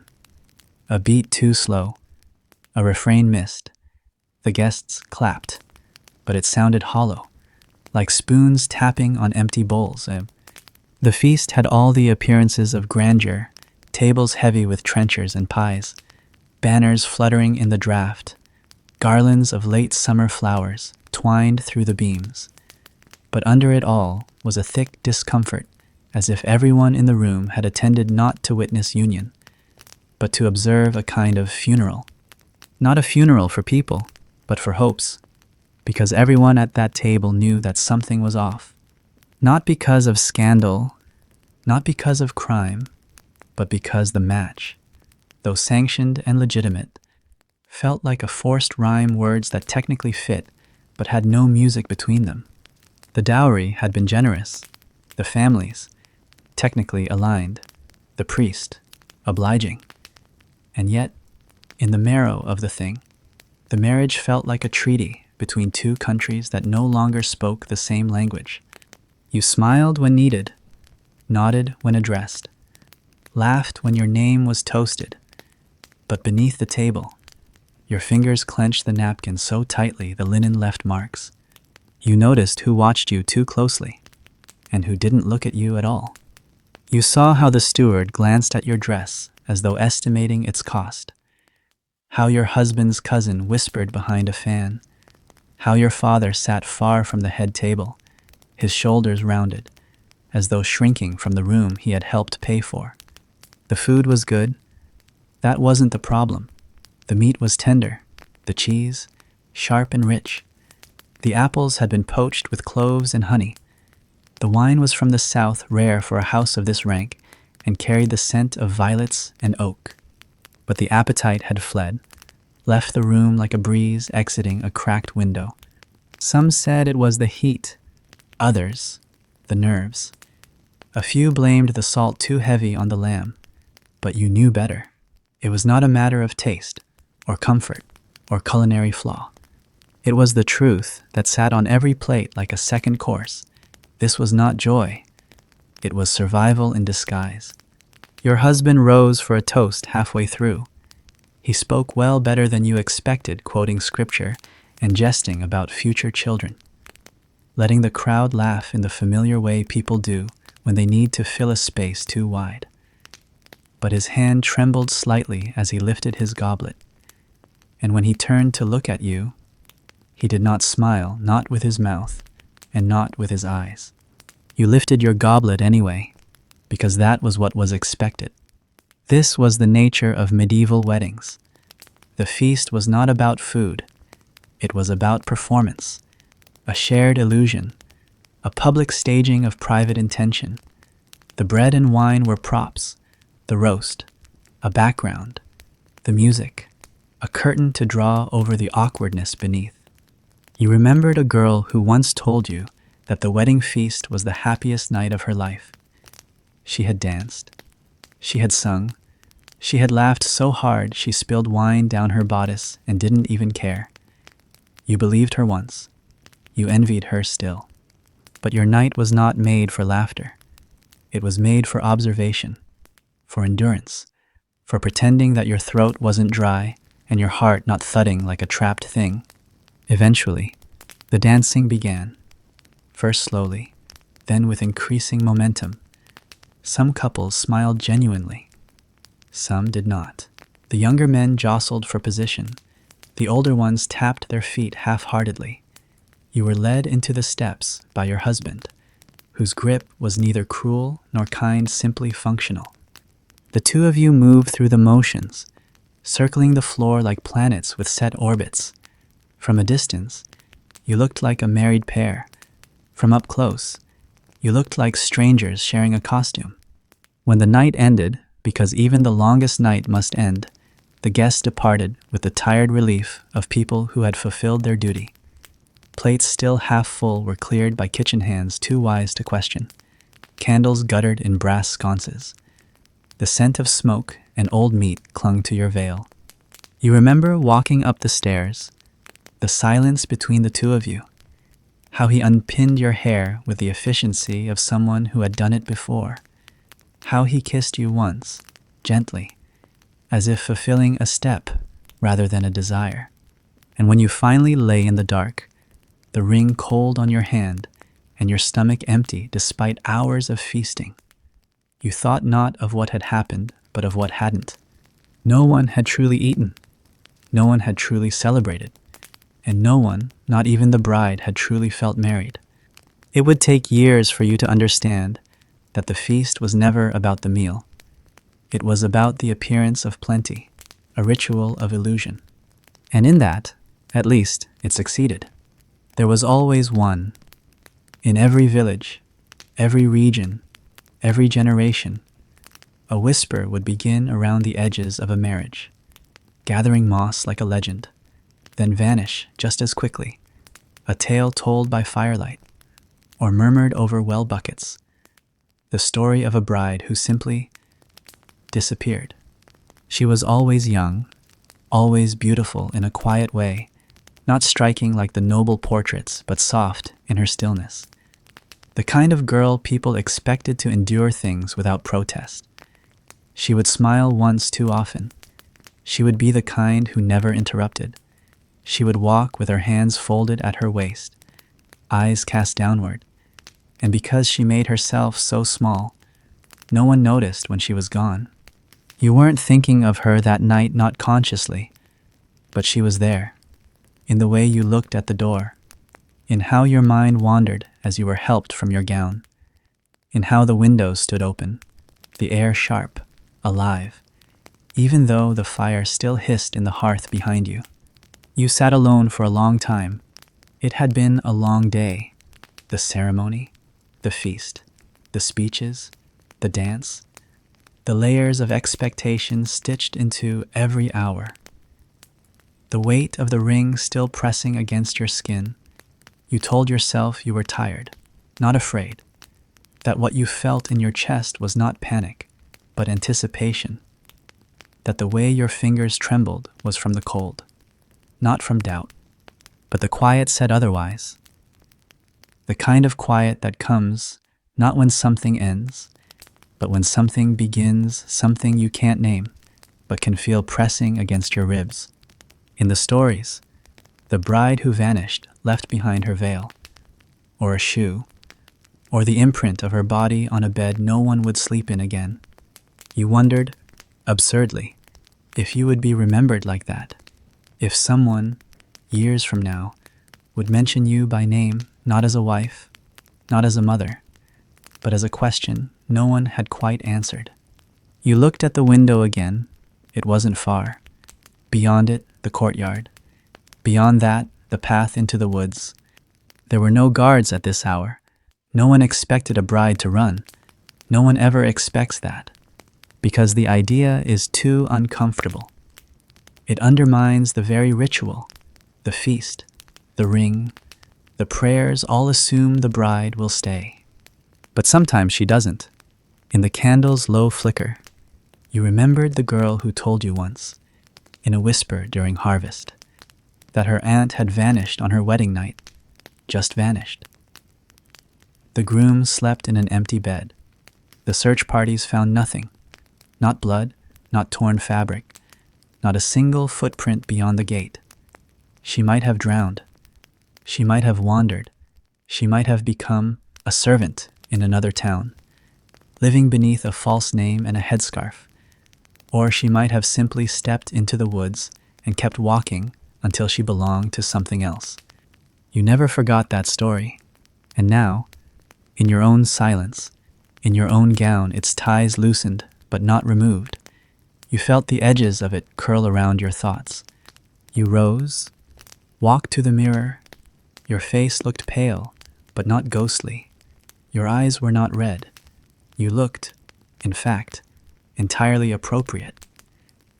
Which is why it felt so strange that no one had noticed how far away you already were.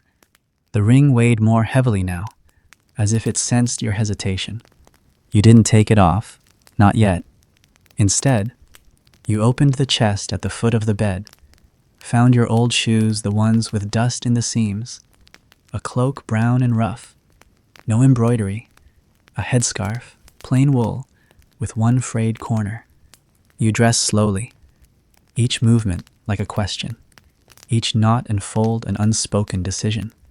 It would be easy to stay. The bed was made. The life was outlined. The future, though uncertain, at least had walls. But the thought of waking up beside him, not just once, but every day, every season, until your body wore the same grooves into the bed frame, made your breath catch. He was not cruel, not yet, but neither was he kind in a way that would grow. You had seen marriages where kindness began as politeness and hardened into duty, where wives became furniture and husbands became shadows that only stirred for supper or children. You had seen women forget how to laugh, forget how to walk without glancing back. You had once promised yourself you would not be that woman, and now the choice was here. The window was open. The courtyard slept. The moon, always the moon in these stories, waited above the stable roofs like a silent accomplice.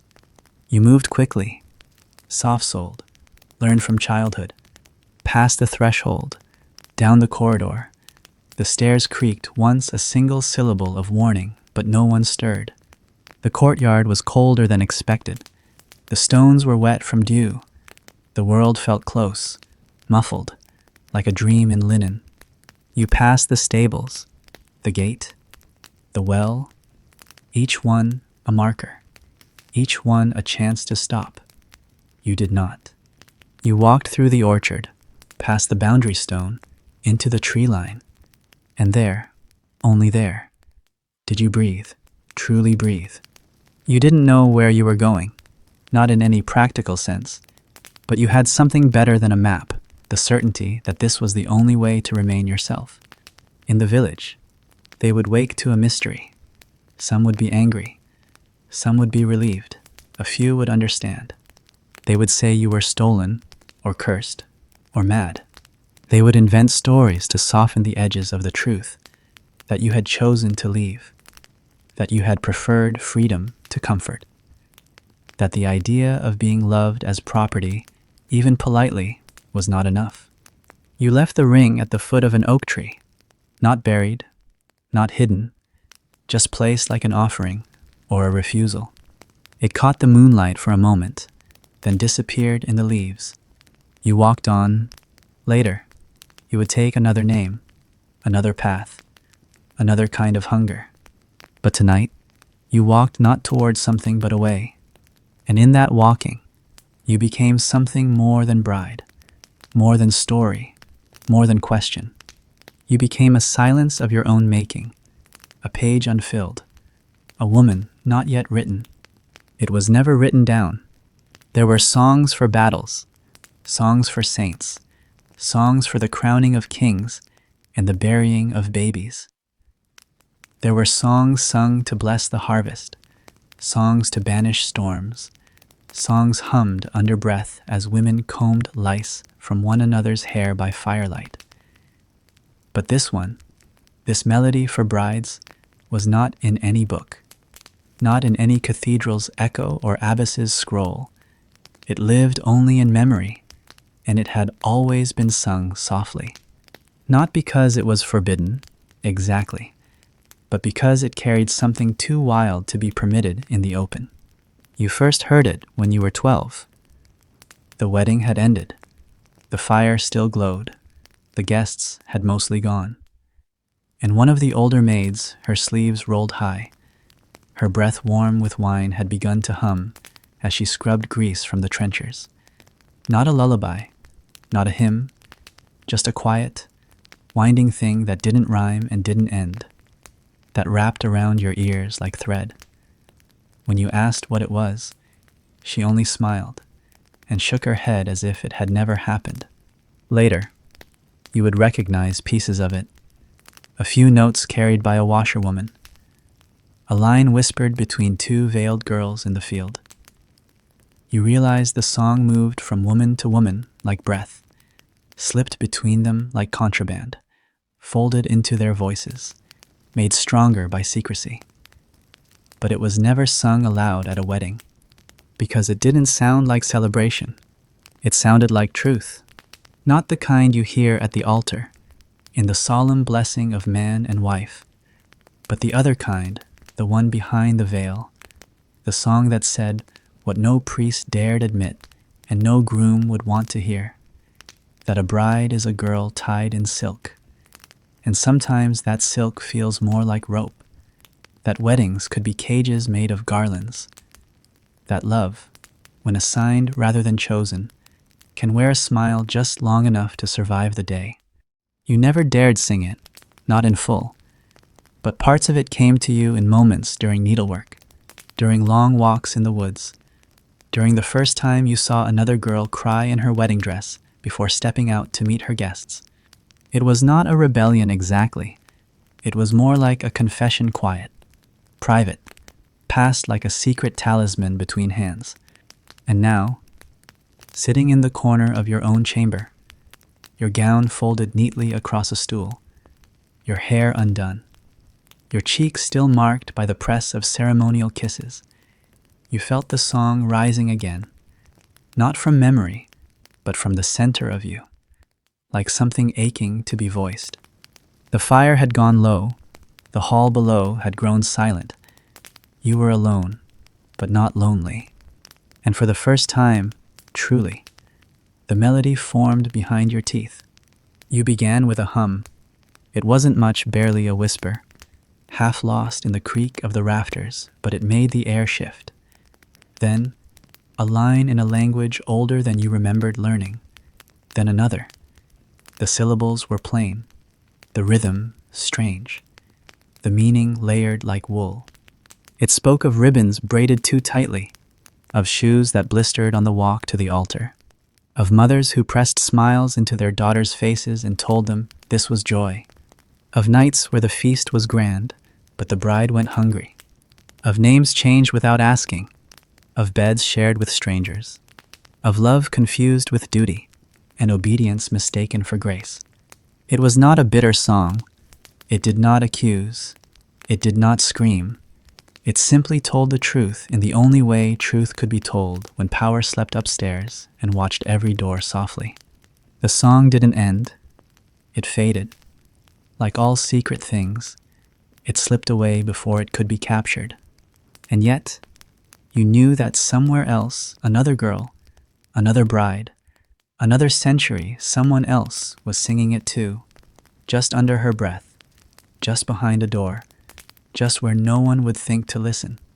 You wondered who first made it, if it had been one woman, or many, if it had started as a sigh and grown with each voice that carried it, if it had been sung beneath a veil, or in a forest, or in a convent garden, if any man had ever heard it and recognized what it meant.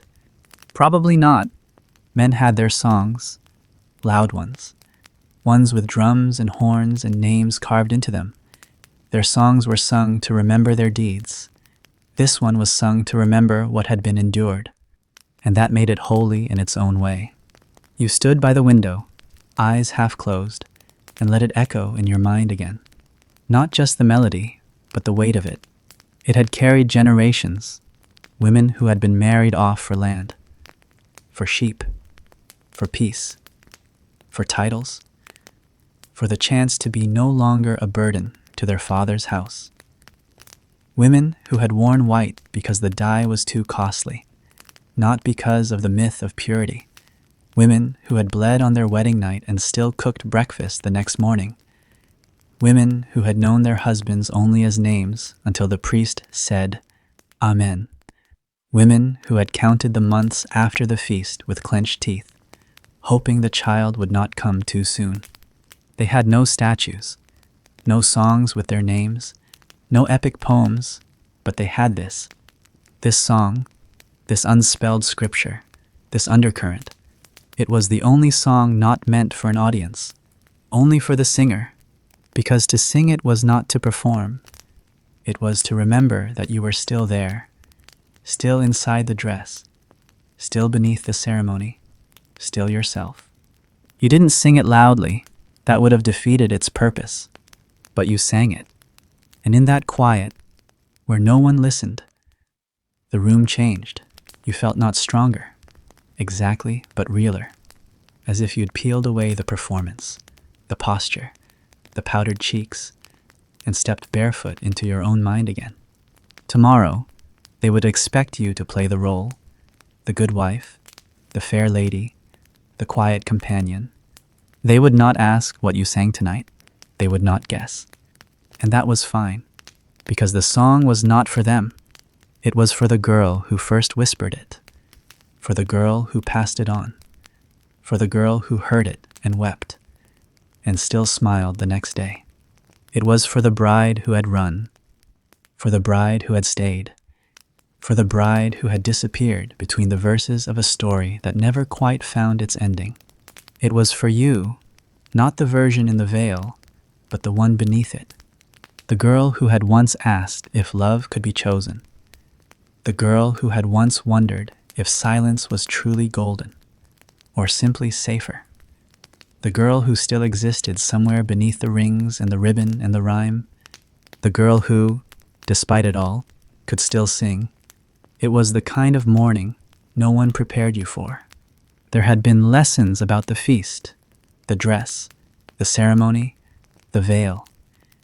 You'd been taught when to bow, when to curtsy, when to lift your eyes, and when to lower them. You were told how to say your vows with a voice like still water. You were instructed on what to wear, what not to eat, when to smile.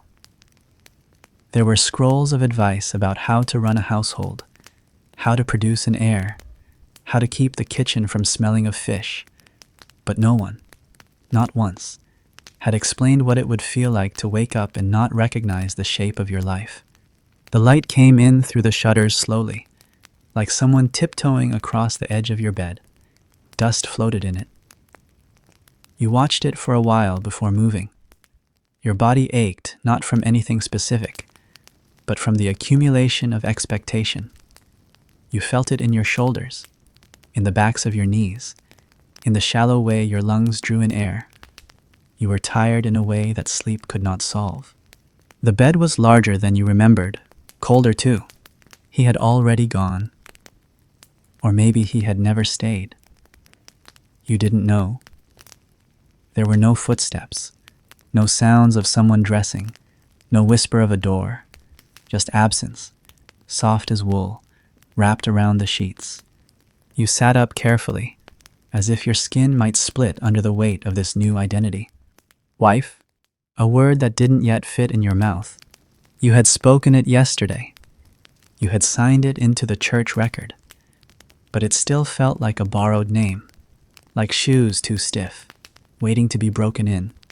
The room looked unchanged, but everything in it felt rearranged. The stool had been moved. The jug of water had been refilled. Your gown from the night before was folded precisely at the foot of the bed. There was a scent in the air that hadn't been there before. Not incense, not smoke, but something sweet and metallic, like the echo of celebration already turning to dust. You stood, slowly, legs steady but reluctant. The stone floor was cold against your feet. You moved like someone stepping into water, careful not to wake something deeper. Your reflection caught you off guard. You had expected to look different. to see some new shape of womanhood etched into your cheekbones, or some knowledge in your eyes that hadn't been there before. But it was still you, only more tired, a little paler, the same girl, just folded differently. You washed your face with water from the basin. It was too cold. The shock made you gasp. A reminder, perhaps, that you were still alive, that you could still feel, that you hadn't disappeared into the role entirely. There was a knock, quiet, 2 taps, not more. You didn't answer right away. The silence stretched. Then a voice, gentle and worn. "Shall I bring your breakfast, my lady?" You paused. That title again. It struck you differently now, as if it had teeth. "Yes," you replied, though your voice sounded like someone else's. The servant didn't enter. You heard her steps retreat. Soon, the sounds of plates, the rush of morning feet in the lower halls, the day beginning without your permission. You dressed slowly, not in the fine gown from yesterday, but in something softer, simpler. Linen, dyed pale green. Your fingers moved through the laces like they had all your life. And still, the gesture felt unfamiliar. You remembered your mother's hands on your shoulders the day before, the way she had straightened your veil and said, "After this, everything will be different."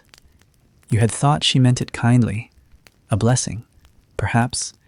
Now you weren't so sure. Downstairs, the household had resumed its rhythm. Men carried firewood. Women peeled vegetables. A dog barked once from the courtyard and was hushed. Laughter came from somewhere you couldn't see. Life had returned to itself as if your transformation had changed nothing at all. You were led to a seat near the hearth. Bread, honey, a warm broth. You ate without tasting. The maid refilled your cup once, said nothing.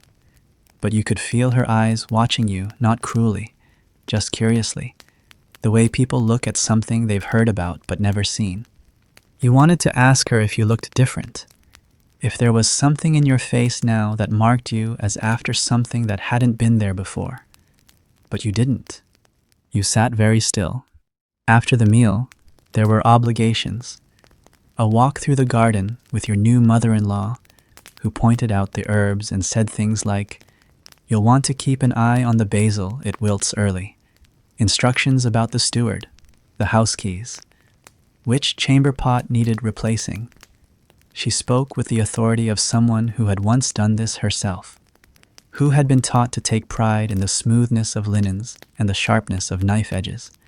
You listened, nodding when required, but the words barely landed. You weren't being ungrateful, you were just somewhere else. In your mind, you were still in the chamber, still holding your breath, still tracing the edges of the bed with your fingers, trying to understand what had shifted. Later, you were presented with a ledger, the steward's record of stores and spending. You were expected to learn it, to oversee the flour, the grain, the wine, the wages. You turned the pages slowly, names and numbers dancing without pattern. Your husband had not yet returned. "Out with the men," someone explained. "Hunting." You nodded. Of course. The husband hunts. The wife reads ledgers. This is the way it is. But what if it wasn't? The thought startled you. It arrived without warning, like a branch tapping the window. You had always been so careful not to think too loudly. But now, sitting there with the ink still wet on the marriage registry, you let the idea linger. What if you didn't do what was expected? What if you asked questions, or left pages blank, or said you didn't like basil?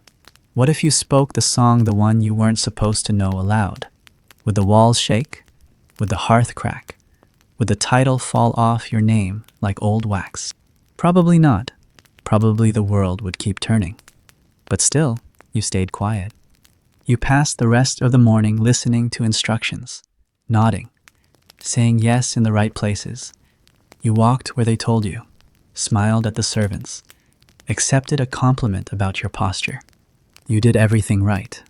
But inside, you were elsewhere, back in the mirror, back in the first breath of dawn, wondering if this was all there was. The morning after was not full of joy, nor sorrow. It was full of something else, an absence, a blankness, like parchment waiting for someone else to decide what would be written. No one mentioned love. No one asked if you had slept well. No one said your name like it still belonged to you.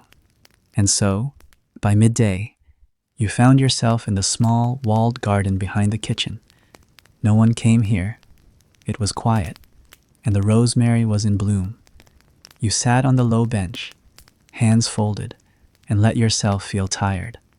Not just from the night, but from the shape of the future being stitched around you seam by seam, without a single measurement taken. A bee passed your ear. The wind smelled of salt, and something else, maybe time. You hummed a piece of the old song, just a few notes. Nothing anyone would notice. But it was enough. It reminded you that you were still in there. That morning might have tried to change you, but it hadn't finished the job. Not yet. There is no record of your name. The scrolls speak of the groom, of course, his lineage, traced cleanly through coats of arms and land deeds. His title, inked in precise Latin. His marriage recorded, notarized, witnessed by men whose own names live on in dusty ledgers. They will say he took a wife in the spring of his 24th year, that the weather was clear, that the chapel smelled of lilies, that wine flowed, guests laughed, and the alliance was sealed. But your name, the name your mother whispered into your ear before your first fever broke, is not there. The chroniclers wrote about the dowry. How many bolts of cloth? How many hens? How many silver coins weighed in front of a witness? But they did not write about the girl behind the veil, or the shape of her trembling fingers as she took the cup of wine, or the fact that she didn't speak until the vows were over, and then only to thank the priest in a voice that barely carried. It is not that you were forgotten. It is that you were never considered part of the story. History does this to women, especially wives, especially those whose power was silent, domestic, woven into bedsheets and broth, rather than drawn on a battlefield. You could have ruled a household, soothed sick children, managed tenants, nursed a dying man, and still your name would dissolve like mist in the margins of someone else's legacy. But there had been a wedding. You remember it. You remember the way the fabric scratched your back, the way the crown pressed against your temple and gave you a headache that no one else noticed. The bread too stale, the stew too salted, the way one of the guests misnamed you 3 times before someone finally corrected him, and only then as a joke. You remember the music, too, how it never quite found its rhythm, how the lute went out of tune halfway through the dancing, and no one had the heart to stop. You remember your father's eyes, how proud they looked from across the hall, not of you, but of the match. You remember the gifts, brass candlesticks, an ivory comb, a carved box that still smells faintly of lavender, even now. You remember the hush, when it was time to go upstairs, the way the laughter grew too loud, too forced, as people tried not to look at you, how every woman in the room knew what came next, but said nothing, as if silence would soften the hour. You remember the way your feet dragged on the stairs, the way your breath turned shallow, the way you wished, not for rescue, but simply for a few more minutes of being unnamed. Later, you told yourself that no one would remember this night, that it would fade, that what mattered was the life after the days spent in gardens, at tables, in rooms where no ceremony followed you. You told yourself that if you were good enough, obedient enough, useful enough, then the memory of that girl in the itchy gown would dissolve, like sugar in tea. But it didn't. It only went quiet, and over time it became something else, something sacred. You began to carry that girl with you, not as a shame, but as a witness. She had survived the wedding. That mattered. She had spoken her vows, kissed the ring, kept her spine straight through it all. And though the world would forget her, you would not. You would tuck her into your laughter, into the way you set the table, fold the linen, plant the herbs. You would remember her each time you helped another young girl into her wedding gown and told her, gently, without saying it aloud, that she was still herself underneath all of this. Because you knew now the dress is only fabric, the title only a word, the ceremony a moment. The self, the real self, is deeper. It walks beside you. It does not vanish, even when the last guest leaves, and the door shuts behind you and you are left with a man who knows your name but not your silence. You carry the wedding that history erased, in the curl of your hair, in the shape of your hands as they stir soup, in the way your breath catches when you pass the chapel, even years later, in the song you still hum when no one is listening.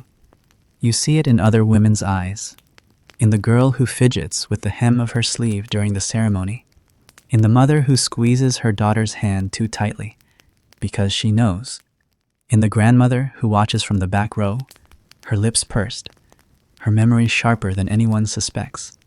You see the erased wedding in all of them, and in a strange way, that makes it eternal. Because if something is shared, if it is remembered, even in silence it is never truly lost. Perhaps that is why the song still exists, the one they never wrote down, the one brides hum to themselves on the morning after. It isn't just melody, it's resistance, it's record, it's memory, hidden in music.